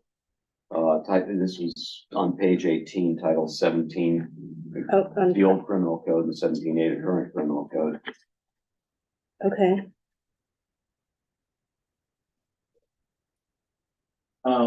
On page 15, right in the middle there, Roberta, under 3105A, use of town equipment. Up above, you say you think this appears to apply to public easements, so you replace the term private ways with public easements. When I think the original intent of that was indeed private camp roads, regardless of what they will legally call. But the problem with that is that the court has said that you can't use town equipment or town funds for a private purpose. So in order for them to be able to follow those camp roads, there has to be a public purpose, and the public purpose is if you call it a public easement and allow the public to also use the road. Yeah, municipalities rely on this for authority for the town meeting to allow work on public easements. Work on public easements, or is it if someone's camp is on fire on a private camp road? And see, here's where we've run into a problem with this, is that there are some towns like Wyndham who are saying that what this means is that you can come into the town equipment and do maintenance on that road or plow that road or whatever. And yeah, when we got this passed in our town, when we got the voters to authorize the selectmen to do this, then when the road got so narrow that it would be difficult to get a fire truck in, they said, no, we won't do it unless the house is actually on fire. Which, as I understand it, they would have the authority to come in anyway without having to take a vote on it. If there's a fire, they have a right to go wherever they need to go. Right. So my thought was that this is to keep a fire lane open. It's like if you go up to the Civic Center and there's a fire lane, you can't park in the middle of it and say, well, the building isn't on fire right now. If it's a fire lane, it should be kept open in case there is a fire or an emergency. That was what I've always thought this section is supposed to allow. So by changing it from private ways to public easements, is there a law that allows the inhabitants of any town, blah, blah, blah, blah, blah, municipal offices to use its highway equipment on private camp roads? No. No. And And can't, if you because go it would back be to- illegal to spend public funds on private property under the public purpose doctrine of the state constitution. And if you go back to Title 23, Section 3101, what it says is that for purposes of this chapter, I think it is, private way means public easement. So rather than say that this refers to private ways and private ways are public easements, why not just say that it refers to public easement? I've always interpreted this statute to be the authorization for a town to do work on a public easement. And maybe other people don't see it quite that way, not just for police and fire to create a lane, but this is to maintain the way as a public easement. This is the authority. There's no other legal authority under Maine law to go out there and spend public funds to maintain a public easement. Okay. I always thought it was the opposite of that, Jim, because I thought the intent of this was to specifically allow public equipment to get down a private road to help put someone's house out. I think Put originally, fire out. I I can think see that. originally that was what was intended until the court came along and said you can't do that because that's spending public funds for a private purpose. Which is kind of the flip side of what our big argument is, which is using private funds for public purpose, which also ought to be unconstitutional. Clearly, I think clearly you can run the plow in front of the fire truck to get down a private camp road to put out a fire. Without this statute? Without this statute, That's what I always thought. but how practical is that? Yeah. If you've Free got- marshmallows. But you yeah, you're doing s'mores out Public there. Works for gonna fires. sell before the fire truck? Don't think so. Yeah, especially if it's been a few snowstorms and nothing's been cleared. Okay, moving on. I can just quickly tell you that, you know, the Aroostook County maintains a fire department in our North Lakes area, and we will do anything and everything in our power to get to a place that's on fire, whether there's snow or no snow or whatever, private, public, or whatever. That's really our public mission when it comes to the fire department stuff. That's true, and I recognize that, Ryan. That's probably throughout the state and probably more difficult for you to do there with the higher amount of snows. But yeah, the idea is you can run out in front of an emergency to try to get there, and we all want to respond to those emergencies. What's odd about this section of Title 23, and Roberta and I have discussed this before, the first 4 subsections, 3101 through 3104, all deal with private road associations. The idea that you can have an road association, and it originally only talked about private ways. Well, if private way means a public easement, not a private road, why are we talking about private road associations? It didn't mix. And then when you get to this provision, it means private way is a public easement. So private way meaning private road for the first 4 sections, private way meaning public easement for the 5th. And it was all called private ways for a subchapter. That's the sort of confusion that the legislature's asked us to try to fix. And so if we can do that, that's something that's in my memo too, and in the proposed legislation. So we'll work through the actual language on that, but this is something that I think we should be fixing. So that we make sure we call out what it is we're really referring to here. Did you have rename the entire the heading subchapter. on the chapter changed? to I private did. road? Well, I did, but I said private roads, and I retained private ways just because we've used the term, but it probably should be private roads and public easements, and just call it that. And then the first 4 sections deal with the private roads. But I do think you can form a private road association on a public easement. You can, but then again, you're using private funds for a public purpose. With the flip side, one, and I know you don't like that, so, Mhm. but I think it still, it can happen. It just maybe doesn't make practical sense, but Mhm. If the public would chip in their share towards the road association, then I could agree with that. the question is, assume there's a public easement, assume people are living on it, and the town isn't paying anything. The town has decided, that's nice, you guys went out there, got building permits and built out there, and we told you it was a public easement, we told you we didn't have to maintain it, we're not going to maintain it. Those landowners can, any 4 or more of them can get together and form a road association under Maine law right now. Roberta thinks that's unfair, and I respect the idea, the concept, but you can do it. And you can maintain that road if the town doesn't do it. And so that's why I think the idea of saying for these first 4 sections regarding road associations, it's private roads and public easements, you can do it. You can form a road association, whether you want to. Whether it's right to, but if Well, my husband were here, he I would know, I be hear steaming it. out the ears right now. I understand that. I'm glad he's, yes. So you're suggesting You're glad he said. renaming that entire subchapter too? Yeah, just be private ways and private roads. I mean, private roads and public easements. And again, I think under the situation you were describing, when the people first move in there, probably the public isn't using the road because it's not in very good shape, so it's not attractive. But once you form a road association and make the road nice and passable and attractive, then all of a sudden the public starts using it. But they all become members and you can, No, the public doesn't, that's the problem. well, okay, the public doesn't, but the new, Yeah, yeah. see, that's the problem right there. Well, if it's one of those public easements that's just an access route rather than a through road.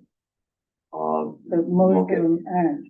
Like I said, I went through my list of complaints, and the first 38 I came to were all Through former roads. through roads. And then I found one that was a dead end. And it was laid out as a dead end. It went down to a lake shore, I think, so Okay, it had so to it's- stop. But it was a Um, public easement kind of thing to get to the But resource. then the next two were through roads again. I don't think anything in that chapter has anything to do with public easements. I think that we advise that that has to do with specifically plowing it in the case of emergency, a private road. Because all of the other sections of this, including the municipal assistance for protecting, are really about the private road piece. I agree that part, but I do think, check back on 3105A, and I think it's meant to legitimize work on public easements to the extent approved by the legislative body. I would suggest if that is the case, it doesn't belong in the section of law at all. So you It might think be we under- move to a different chapter? The 21, 23, Public way. 31s. Road maintenance.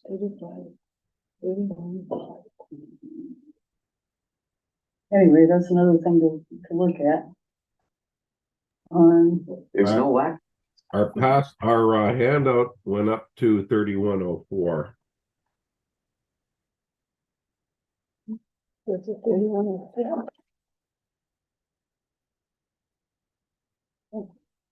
Oh, I think you're looking at a different handout. So we're looking at the one that I had said that has the index to Roberta's documents. It's 38 pages. Actually, it's more than 38. It's 42. I only, index is for 38 pages, but I think it's 41, 42 pages.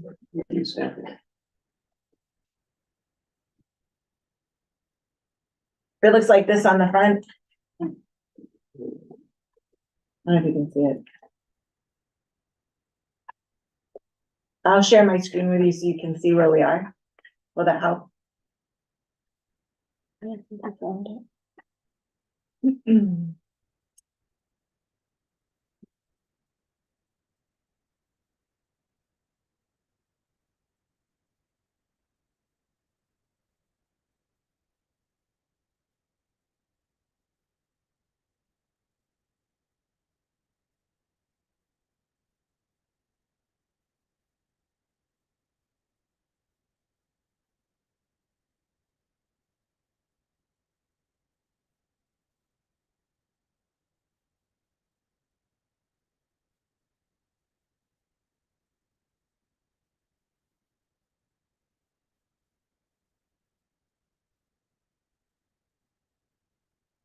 That's the right one. Yeah.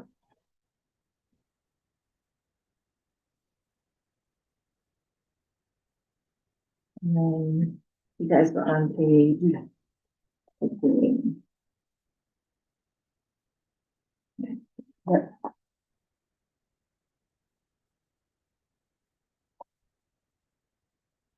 Wait a minute, hold on.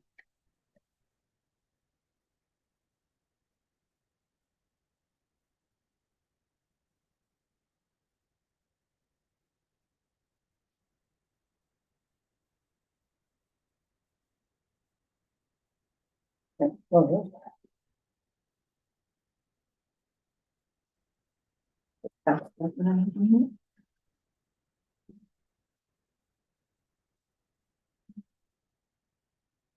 Thank you.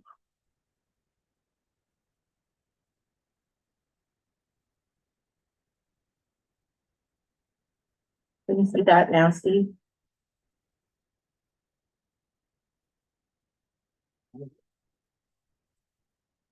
Okay, I see, you're looking at, Yeah, Page- yes, I have that, and that's what I was looking at. It didn't have the same cover sheet, but that's what I'm saying, went up to 3104. go back to page 15. 15, okay. Sorry about that. Yeah, that's fine. Okay, yeah. I see. Okay, very good. Yeah. Yeah, perfect. And the reason the other was separate was because the first four, 3101 through 3104, the only problem with those was that they contained the term private way. And, so that was a pretty simple fix to just change it to public easement. I think that section actually has to do with being able to use town equipment on private ways, Private way, private roads. okay. I'm trying to get the legislative history, but I'm pretty certain that that was explicitly put in there. So that they could be used in that purpose. And wouldn't need to get the easement. But they can't use them on private roads according to the court. They can for this purpose and this purpose alone, fire and police protection. So it got changed because of the court. Right, and I thought.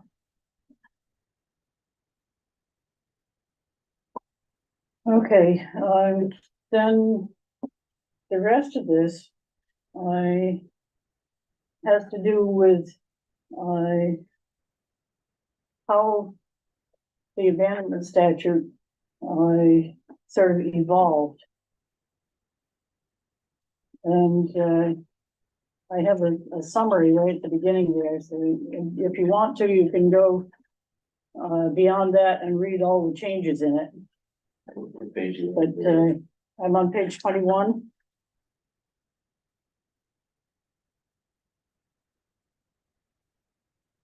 So it's priorities committee kind of report up through about page 21, and then it goes into discussion of the discontinuance statute. It's private ways Okay, up until then. yeah. And then after that, it goes more into the priorities. And the reason I did this is because I think you really need to see how the abandonment statute was originally intended to apply, and it kept getting changed. And if you flip over to page 30, there's a copy of the legislative record, and I've highlighted the parts of the record that have to do with section 3028.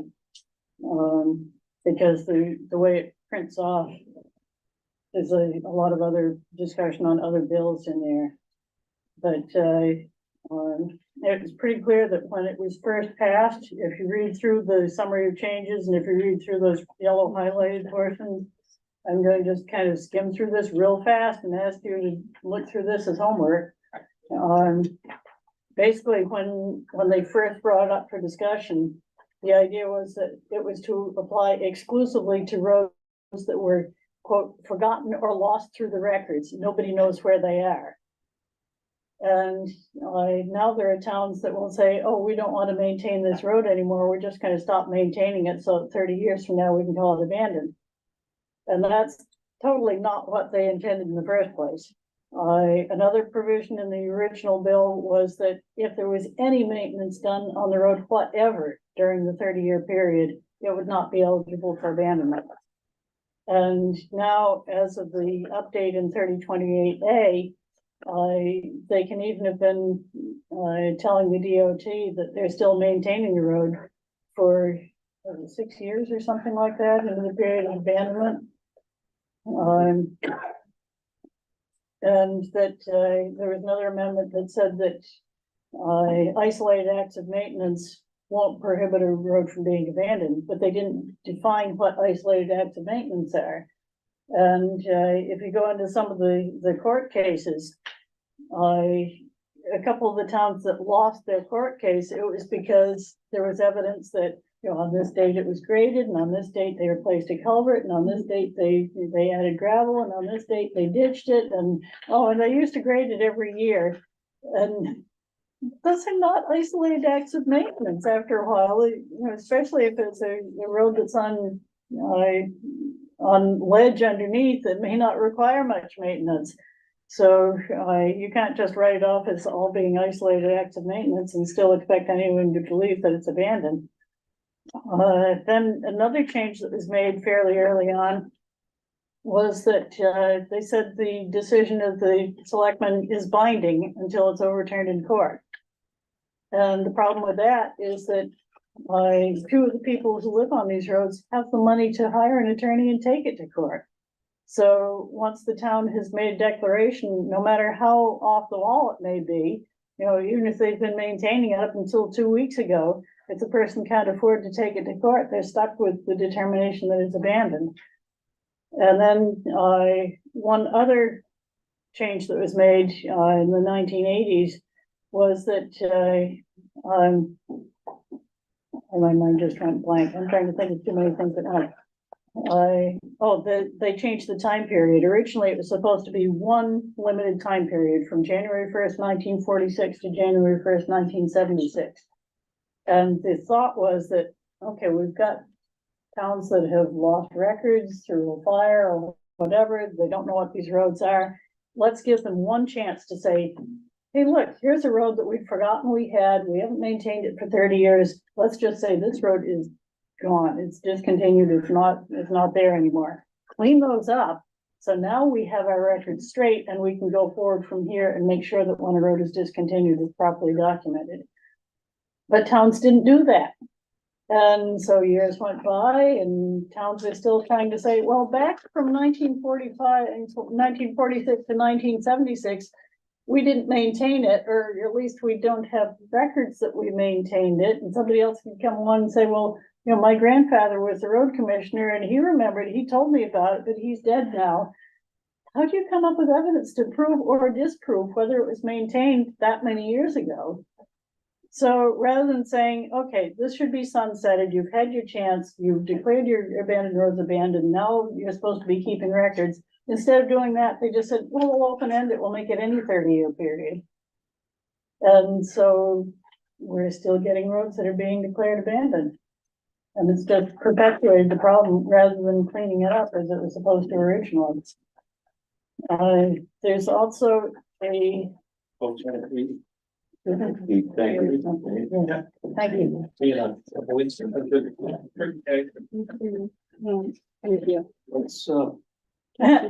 The newspaper clipping apparently didn't scan properly.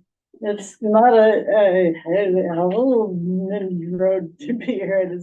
That's supposed to say abandoned road bill to be heard on page 36.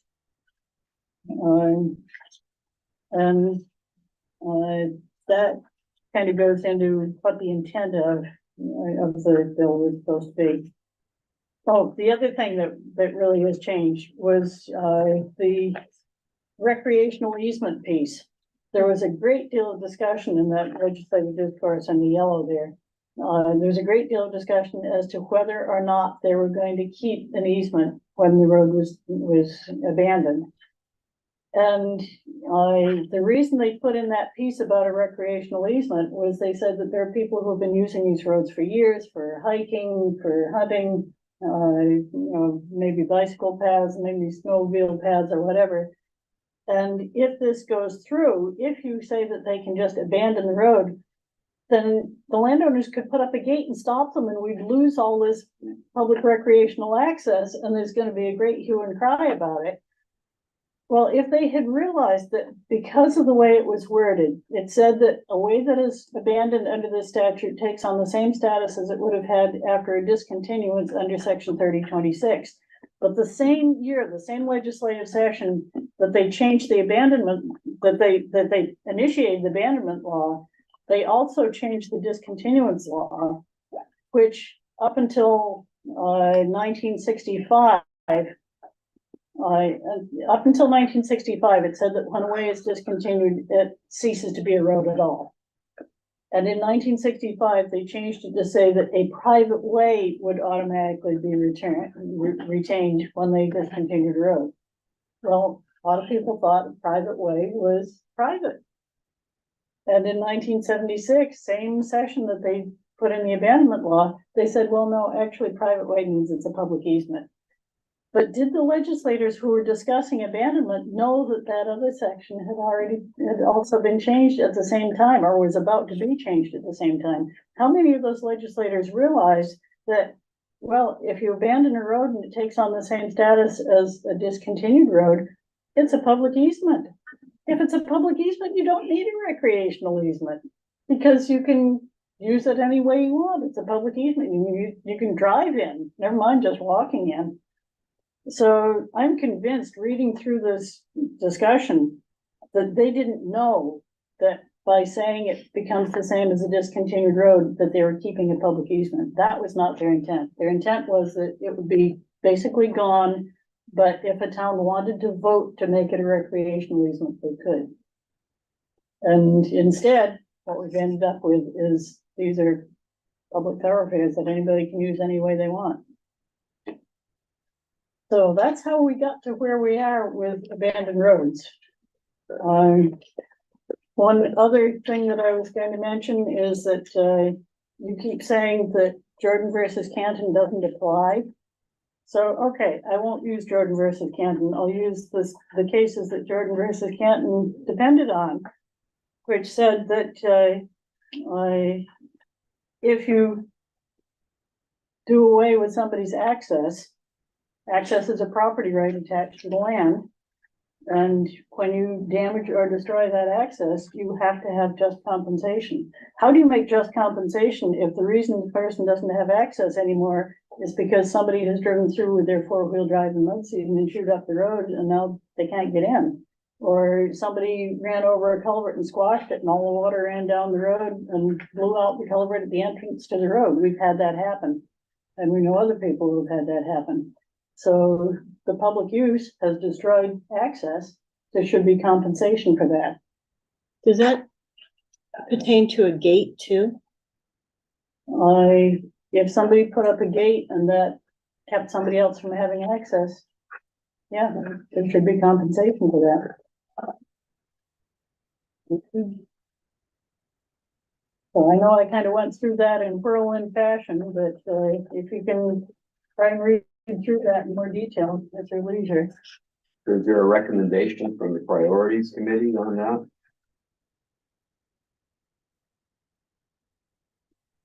I didn't have a chance to do that up because I was working on this stuff, and I figured we had enough to do this meeting. It would probably take us the whole meeting to get through just the definitions.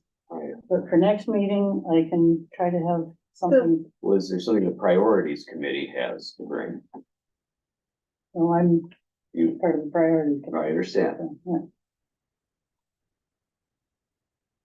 I think one suggestion that has been made, and I didn't dare do this at the beginning because I thought it wouldn't be well received, was to say just repeal 3028A entirely. And then I found out that I believe both of you are in favor of that, which gives me the courage to say, yes, let's do it. Let's repeal 3028A. It's had its time. Towns have had plenty of time in which to say, these are abandoned roads, let's get rid of them. From here forward, they should go through the proper procedure for discontinuance, which includes due process and just compensation. Well, the reason that 3028A is there on presumption of abandonment is there is a doctrine of statutory abandonment which still exists. So if the public ceases to use the road for 20 consecutive years and you can prove it in court, it's abandoned and there's no public easement, which means anybody who has property on that road, if they don't have a private easement in their title, they're landlocked. And so the presumption of abandonment was a shorthand to avoid having to go to court and deal with the issue that otherwise would be common law presumptive abandonment. The statutory, would be common law abandonment that costs $50,000 to $100,000 to litigate, and you'd have no easement. Okay, part of my answer to that is that there should be a better definition of what constitutes common law abandonment. Because there's been what I think is a misconception on this. When you've got a road that has 20-year-old trees growing in the middle of it, or where the bridge went out 20 years ago and nobody ever replaced it, and the lands on the other side have access from somewhere else, that could be a road that is legitimately eligible for common law abandonment. But when you have a road that's perfectly wide open, there aren't any stumps coming out of the ground in the middle, there isn't even any grass growing between the wheel ruts, somebody is using that road. And I think one of the misconceptions is that they think that, use by the abutters doesn't count. Right, or used by groups of people like hunters. Right. It's not Doesn't count public because use. it's considered permissive Right. use. But that shouldn't qualify a road for common law abandonment. And the reason I say that is that I think what's getting crossed over here is the concept of establishing an easement by prescription. You cannot establish a public easement by prescription if the use is by the landowners, or if the use is by hunters or recreational users, because they're separate from the public. You have to have a group using it that is indistinguishable from the general public in order to create a public easement. Correct. But use by those landowners or the hunters or whoever can be a private prescriptive easement. Perhaps. So you can't flip-flop that to common law abandonment and say that when a road is common law abandoned, all easement is gone. There should still be private easements because those landowners have been using it. Understood, but the law doesn't read that in. Well, it needs to. Because otherwise. I think this is beyond the Okay, scope of you can this, take- Okay, this committee. let me give you an example. Okay, then. Okay, there is a townway that's a dead end. Right. It serves a dozen houses. Mhm. Those dozen houses have used that road for access for 50 years, it's their only access. Mhm. But there's nothing down there that the public has any interest in going to. So the public hasn't used that road, just the abutters have used it. Right. So after 20 years, you suddenly announce to all those landowners, you don't have an easement anymore. No due process, no just compensation, no notice, no nothing, just all of a sudden, because the public hasn't used it for 20 years, the private landowners don't have access either. This is why I say that common law abandonment should only happen where nobody has used the road. If anybody has had a need for that road in the last 20 years, they should have a right to a prescriptive easement or some kind of easement over that road remaining. We'll have to have you But it's specially only admitted to the private. court on one of these cases, and you can make that argument. Will you pay my attorney I'm fees? not going to. Can See, you that's why disavow this common law persisted, because abandonment? nobody can afford to take legislature it to could. court to get that declared. They could. All of this is a little bit more than what we were created to do, I think. I mean, if it becomes a priority of something that we think needs to be done, then It we is can a make a priority. recommendation.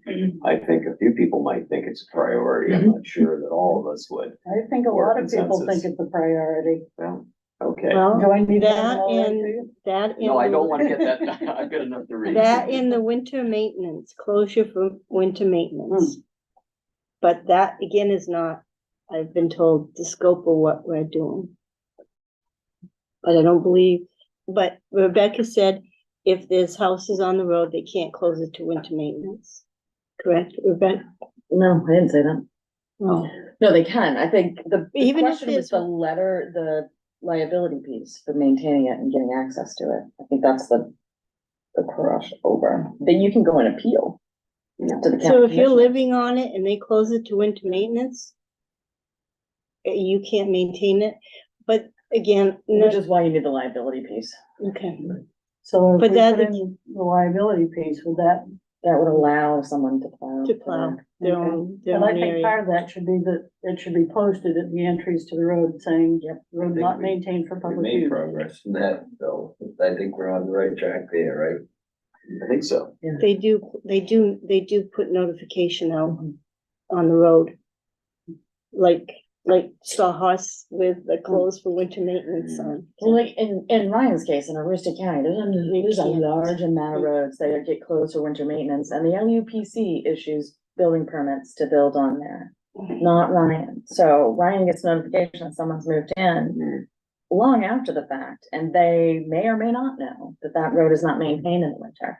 But that is something that has to get re-upped every, I think it's 10 years, but there is a statutory, like, you have to continually reevaluate whether or not you're gonna maintain those roads. And obviously with larger groups of people that are moving in or wanna take what were seasonal properties and turn them into Yeah. long-term, then that shifts. Yeah, And it has I'm not aware, and I could be, it's probably happened, but I'm not aware of anywhere where a road was maintained and people were living on it, and then the town decided to close to winter maintenance. Usually what happens is someone gets a permit to build a place that's only gonna be for the summer, and then down the road, no pun intended, they decide to live there year round, and they try to get the road open to winter maintenance. And the road may or may not have been built to a standard to allow for plowing in the winter. That's just the reality of it. I can give you 3 cases where that has happened. And I think what has happened in part is that the town hasn't maintained the road properly in the summer. And it gets to a point where they don't want to maintain it in the winter because they've got rocks and things sticking up out of it. And now they'll say that the road isn't in shape to plow it. So they just stop maintaining it. And in one case, the way the town does it is that they close it to winter maintenance 1 year at a time. And the landowner, under the law, the landowners can ask for the winter closing to be reversed after a year. Yes. So by doing it only 1 year at a time, they never get the chance to appeal it. We would never do anything like that in Aroostook County. No, I'm sure you wouldn't, but I know it's someplace where it has been done. Okay, no, that's all useful and helpful, and I think, appreciate hearing that and the winter closure issues. There was, okay, we did deputize, an ad hoc group to take a look at Title 29A issues and Title 22, And 12? Title 12 issues. Anything to report that we should be thinking about? I've got the email trail, it's pretty long. Yeah, there is a long list. So if if you want to have the public process that I think everyone thinks is ideal within that scope. Did I send that to you? Maybe I did. The operation of ATVs and then your recommendation page. So that falls under, I put an overview of comments Oh, on yeah. Title 12 ATV recommended by Rebecca. So the first part is just you and Brian going back and forth. Then it's the MRS Title 12. And then at the back is the additional language, which is page 12, the state stand. So I'm not sure if I got that one. Maybe I didn't know it. the current statute defines the appropriate governmental unit as the municipal officers. I would actually revert. Which means that if you have a public process around that and the town votes to establish an ATV trail, then it's still not the town's place or purview to actually make that decision because it's exclusive to the officers. Which means, again, the officers can deem that, but they can't appropriate funds for that. They can't enter into contracts for the maintenance for that. So if you envision a public process in which the designation of an ATV trail, including the maintained sections, as well as the public easement, were to be established, so that there was a process in which the abutting owners were and could be involved and consulted in voting on that, along with the rest of the town, to be able to appropriate funds for the purpose, accept a contract for that maintenance for the purpose, and establish that record, then you would need to change that section of law to shift away from the municipal officers to the legislative body of a municipal. Sure, should be the town meeting and generally the council. Correct. What page are you on? So the So would you say the town selectmen they can make the statement, yeah, we could have an ATV trail, but it's a legislative body who you refer to that can enforce it, I guess, is that what? well, so right now they can make the trail. They can say, yep, we're gonna take all the roads and that we maintain and all of our public easements and say that they are links to a trail. They are the sole decision makers on that, but they're not empowered to make the financial or commit the financial decisions for it. So if the process that Brian has envisioned, is he still on? He had to go, he had another meeting. Has a public process in which the town will consider that as a town, allow for the abutting owners on the public easements on a discontinued road, for example, to weigh in, then that would need to be structured in a way that made the legislative body the authority to do that. And at that point in time, there could also be some, you know, the acceptance of maintenance responsibilities for that designated ATV trail could be established through that process, and that could be given to a club, but also revoked if there isn't maintenance happening. So it would allow them to also take that ATV trail away. There isn't currently a process. I mean, if it's the municipal officers that are making the designation, the discontinuance requires the public engagement, but the public wasn't engaged in the front part of that. Okay. So it would at least, you know, kind of mirror what a discontinuance would be, and then you could wrap it in specifically to it. So that's some of the language that I put in there, but I think, you know, touching upon the liability piece, there would need to be some sort of removal of liability for the club that's maintaining on that public easement if they weren't an abutting owner, which I think we had talked about a little bit earlier. And that is some language that I think that needs to go in there too. And I sent some suggested language, but I wasn't quite sure where to plop that in it. And I think it might be better in the limited liability section in general, rather than having it in Title 12. I mean, there is some landowner liability that's in there, but you could add some language in there too, and that might be an appropriate place. Is this your recommendation or is it the recommendation of the group, the ad hoc group? I sent it out to them, so I desperately needed a vacation, but so I sent it out to them, you know, in the 11th hour, knowing that we needed to get this in here. So it's a work in progress. We can still talk about it. It's just first draft. Okay. It's not anything. And, you know, I think that Brian and Chris were gonna go over it and look through it too, and make sure that there were no concerns on that end. And then we still haven't settled on that liability piece, so we may be able to do that. I've been trying to keep up with it, but it's also November. It's the busiest time of year for us, so it's pretty tough sledding right now. So, but one of the things that, like, I think Brian kind of mentioned on a lot of this has to do with like access routes, which the towns maintain the access routes.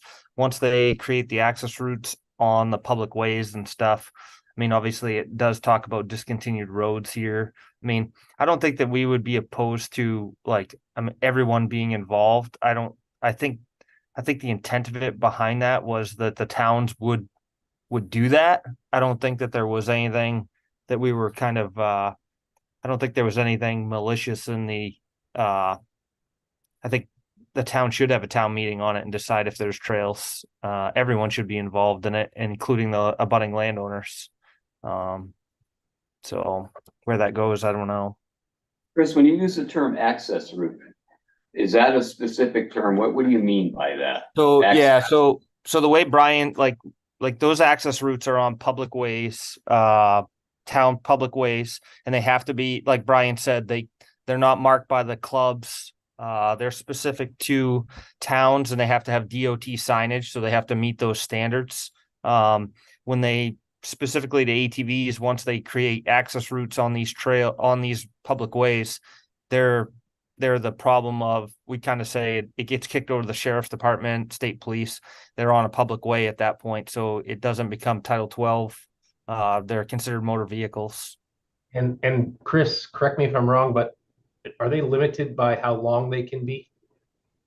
No, that's like, I mean, we have towns that literally take, like the town of Temple, for example, they literally have all town maintained roads that are open to ATVs. That's So what those, you're yeah, referring that's to as access. yeah, yeah, Okay. yeah. So like if you see the green DOT placards on the side of the road, that's a access route. That's not a club maintained trail.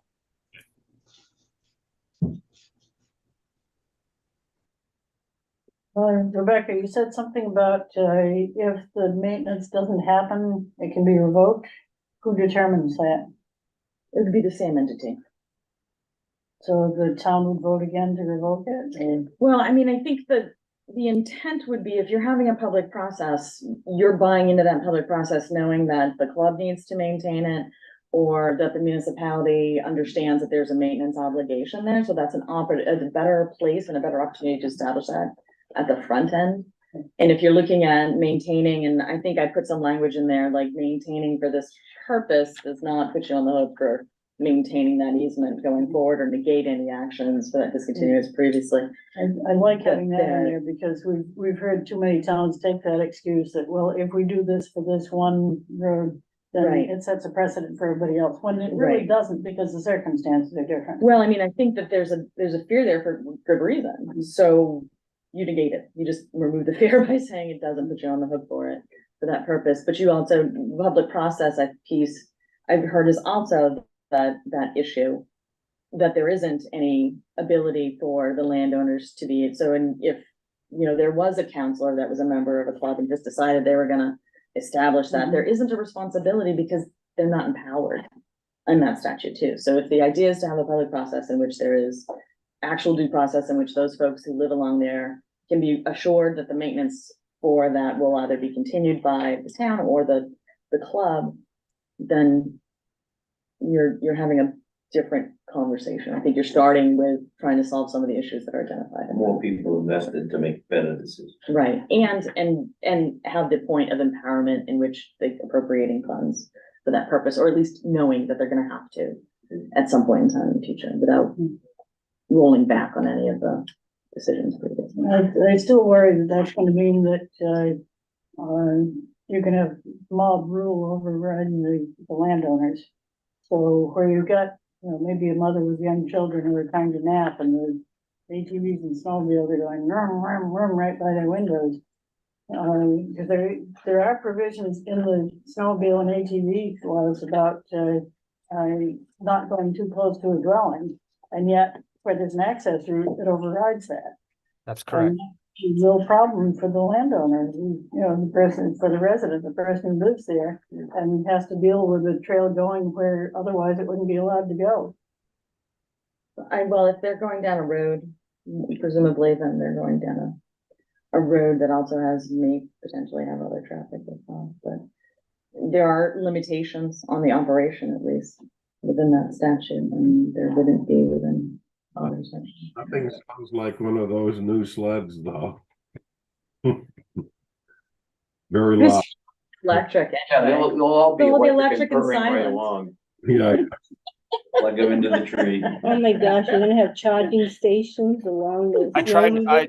I tried an electric snowmobile last year. It's not gonna work for us. Yeah, the batteries must. Ryan, are all Dying your immediately. charging stations plugged in? and Yeah. ready to Yeah, go in the for middle of the winter? woods. Yeah, batteries don't last well in the cold either. No, they don't And if perform you're well. trying to charge it by solar in the winter, good luck, because we don't get enough daylight hours.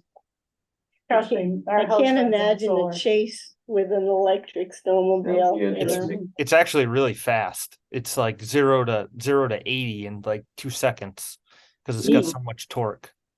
But you just But- can't reach the diesel. Yeah.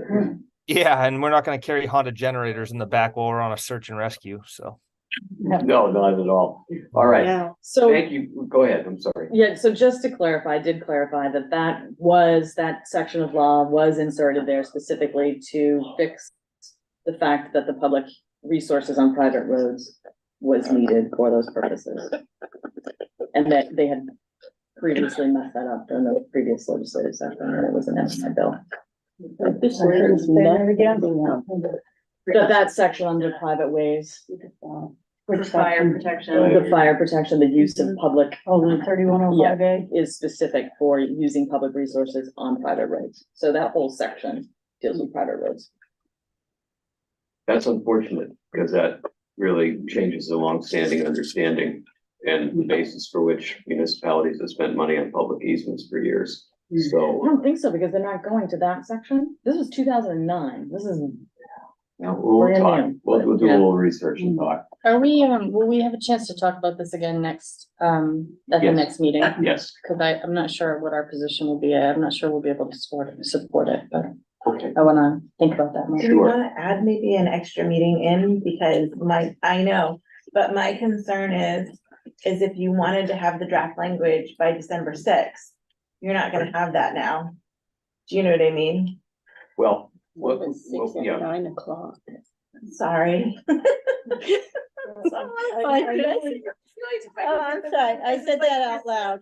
Because I know we're Christmas not and gonna stuff. have, I know we're not gonna have draft language for everything, but if we can have some pieces that are done, we can at least I mean, support that. it's up to you guys. My concern is there's a lot here that wants to be recommended to the legislature or draft legislation. So what I didn't see this time was everybody kind of limiting or like voting, like having a list of what you guys really want to send to the legislature. So my concern is going into December sixth, is that you're not gonna have enough time to, unless you're gonna write it all on December sixth or the weeks up to it, and come in December sixth with all the legislation language you guys want and vote on it. And then have time, because I have to put it out for people to be able to look at it too, right? Right. If we're gonna have public comment, then on the 19th, we're already talking about a 2-week period, maybe less than. Do you know what I mean, for people to review? That's where my concern comes in. So I just wanna make sure that one, you have enough time to get everything that you want put together and it's a nice report. Because Jim and I are the ones who are gonna be working out, mostly Jim. He's gonna be the one going through writing, doing the draft legislation, checking the work and stuff like that. So I just want to make sure you guys have enough time to put it all together and it's not rushed, because I feel like December 6th should be the hard date to cut off for everything. Like, it should be draft legislation at that point. And then whatever you don't have, it goes to the next section, you know, like next year. But I want to make sure that if there's things that are important and that goes forward, that's my 2 cents. But Jim, if you wanted to keep It it makes as sense. December 6th, that's fine too, but that's my concern. Yeah, it makes sense to say, we've got to limit what we can get done to something that looks, that we can explain and that we can provide draft legislation for. And if it isn't ready for December 6th, then it'll have to go to next year. This is a standing committee, so, you know, we aren't gonna solve everything. But let's wrap what we can. So to that extent, Rebecca, Chris, Steve, and Brian, if you could work on that piece with regard to the snowmobiles and pull that in for the 6th and come in with draft language, that would be great. I'll be working on this end. We need a narrative. We need to, you know, we met X number of times. These are the members of the committee. These are the issues we were tasked to look at, and then describe what we did. And the idea is to come from the committee memos. We can take that language and drop that in. We'll take some editing. And then an appendix will be the draft legislation. So that's what we're aiming to try to get done. And if we can Hey, all, Jim. yeah. Just one thing, like, I mean, that's a little bit difficult is because ATV law is different than snowmobiles, where ATVs, you have to have landowner permission. So like on a discontinued road, we're talking the abutting landowners or the town, if they have an easement through there. With snowmobiles, you don't have to have written permission in order to go on anybody's property unless it's posted or a plowed road or anything like that. So it would be hard to group them as one when it kind of comes down to that, because they're so different, because access for each one is different.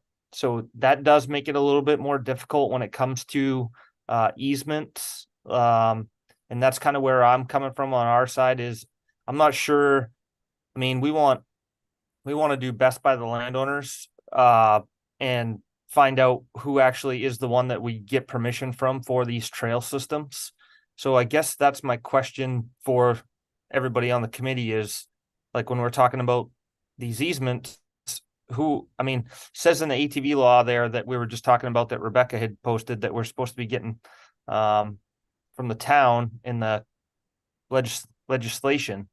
But I guess that's kind of something that we need to really kind of hash out. I don't know what the best way is for that.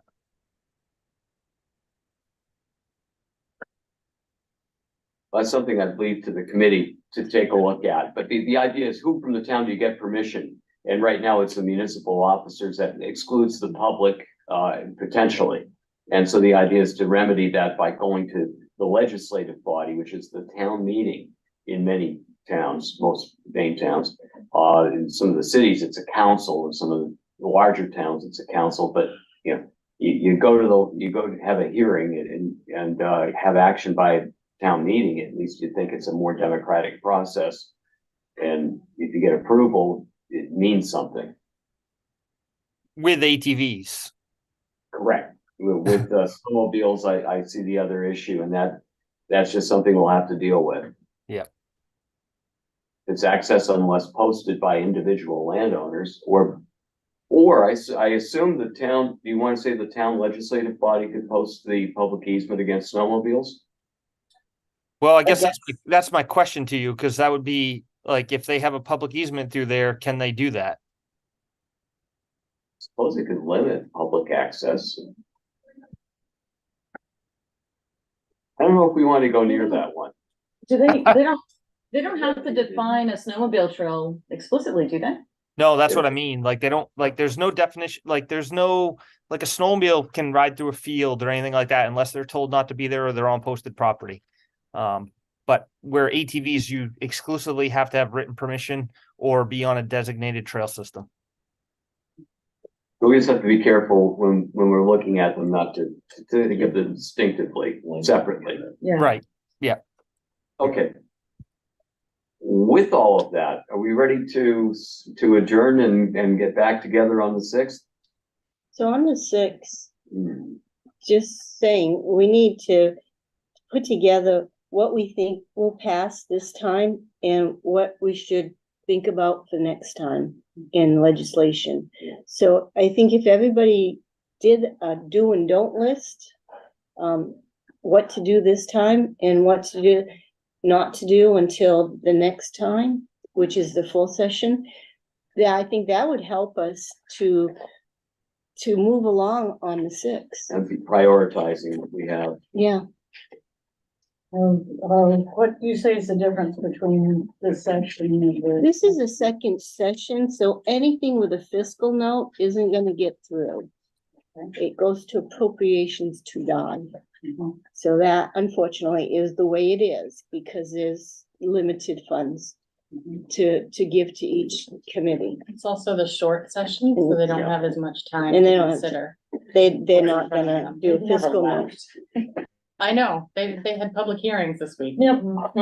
So that would be the what we can get through, which is wording, which is change from this to that. That would be the thing that each person should put down what they think we should, strive to do. So I'm capping up now. Watch out. I better have a project to do tonight, and don't doesn't mean put it off. It means bring it back up with the first session, because that's when you have more money to barter with. So as doesn't mean pass it to the sideline. It means bring it up in a full session. So. Okay. Anyone else have anything for today? I want to ask Carolyn, the one that you just asked her about not supporting, was it liability? It's a landowner permission issue, I think. I just wanna look at it more. Yeah. Just to be clear, they don't need to, if there's a public easement, they don't need the landowner permission.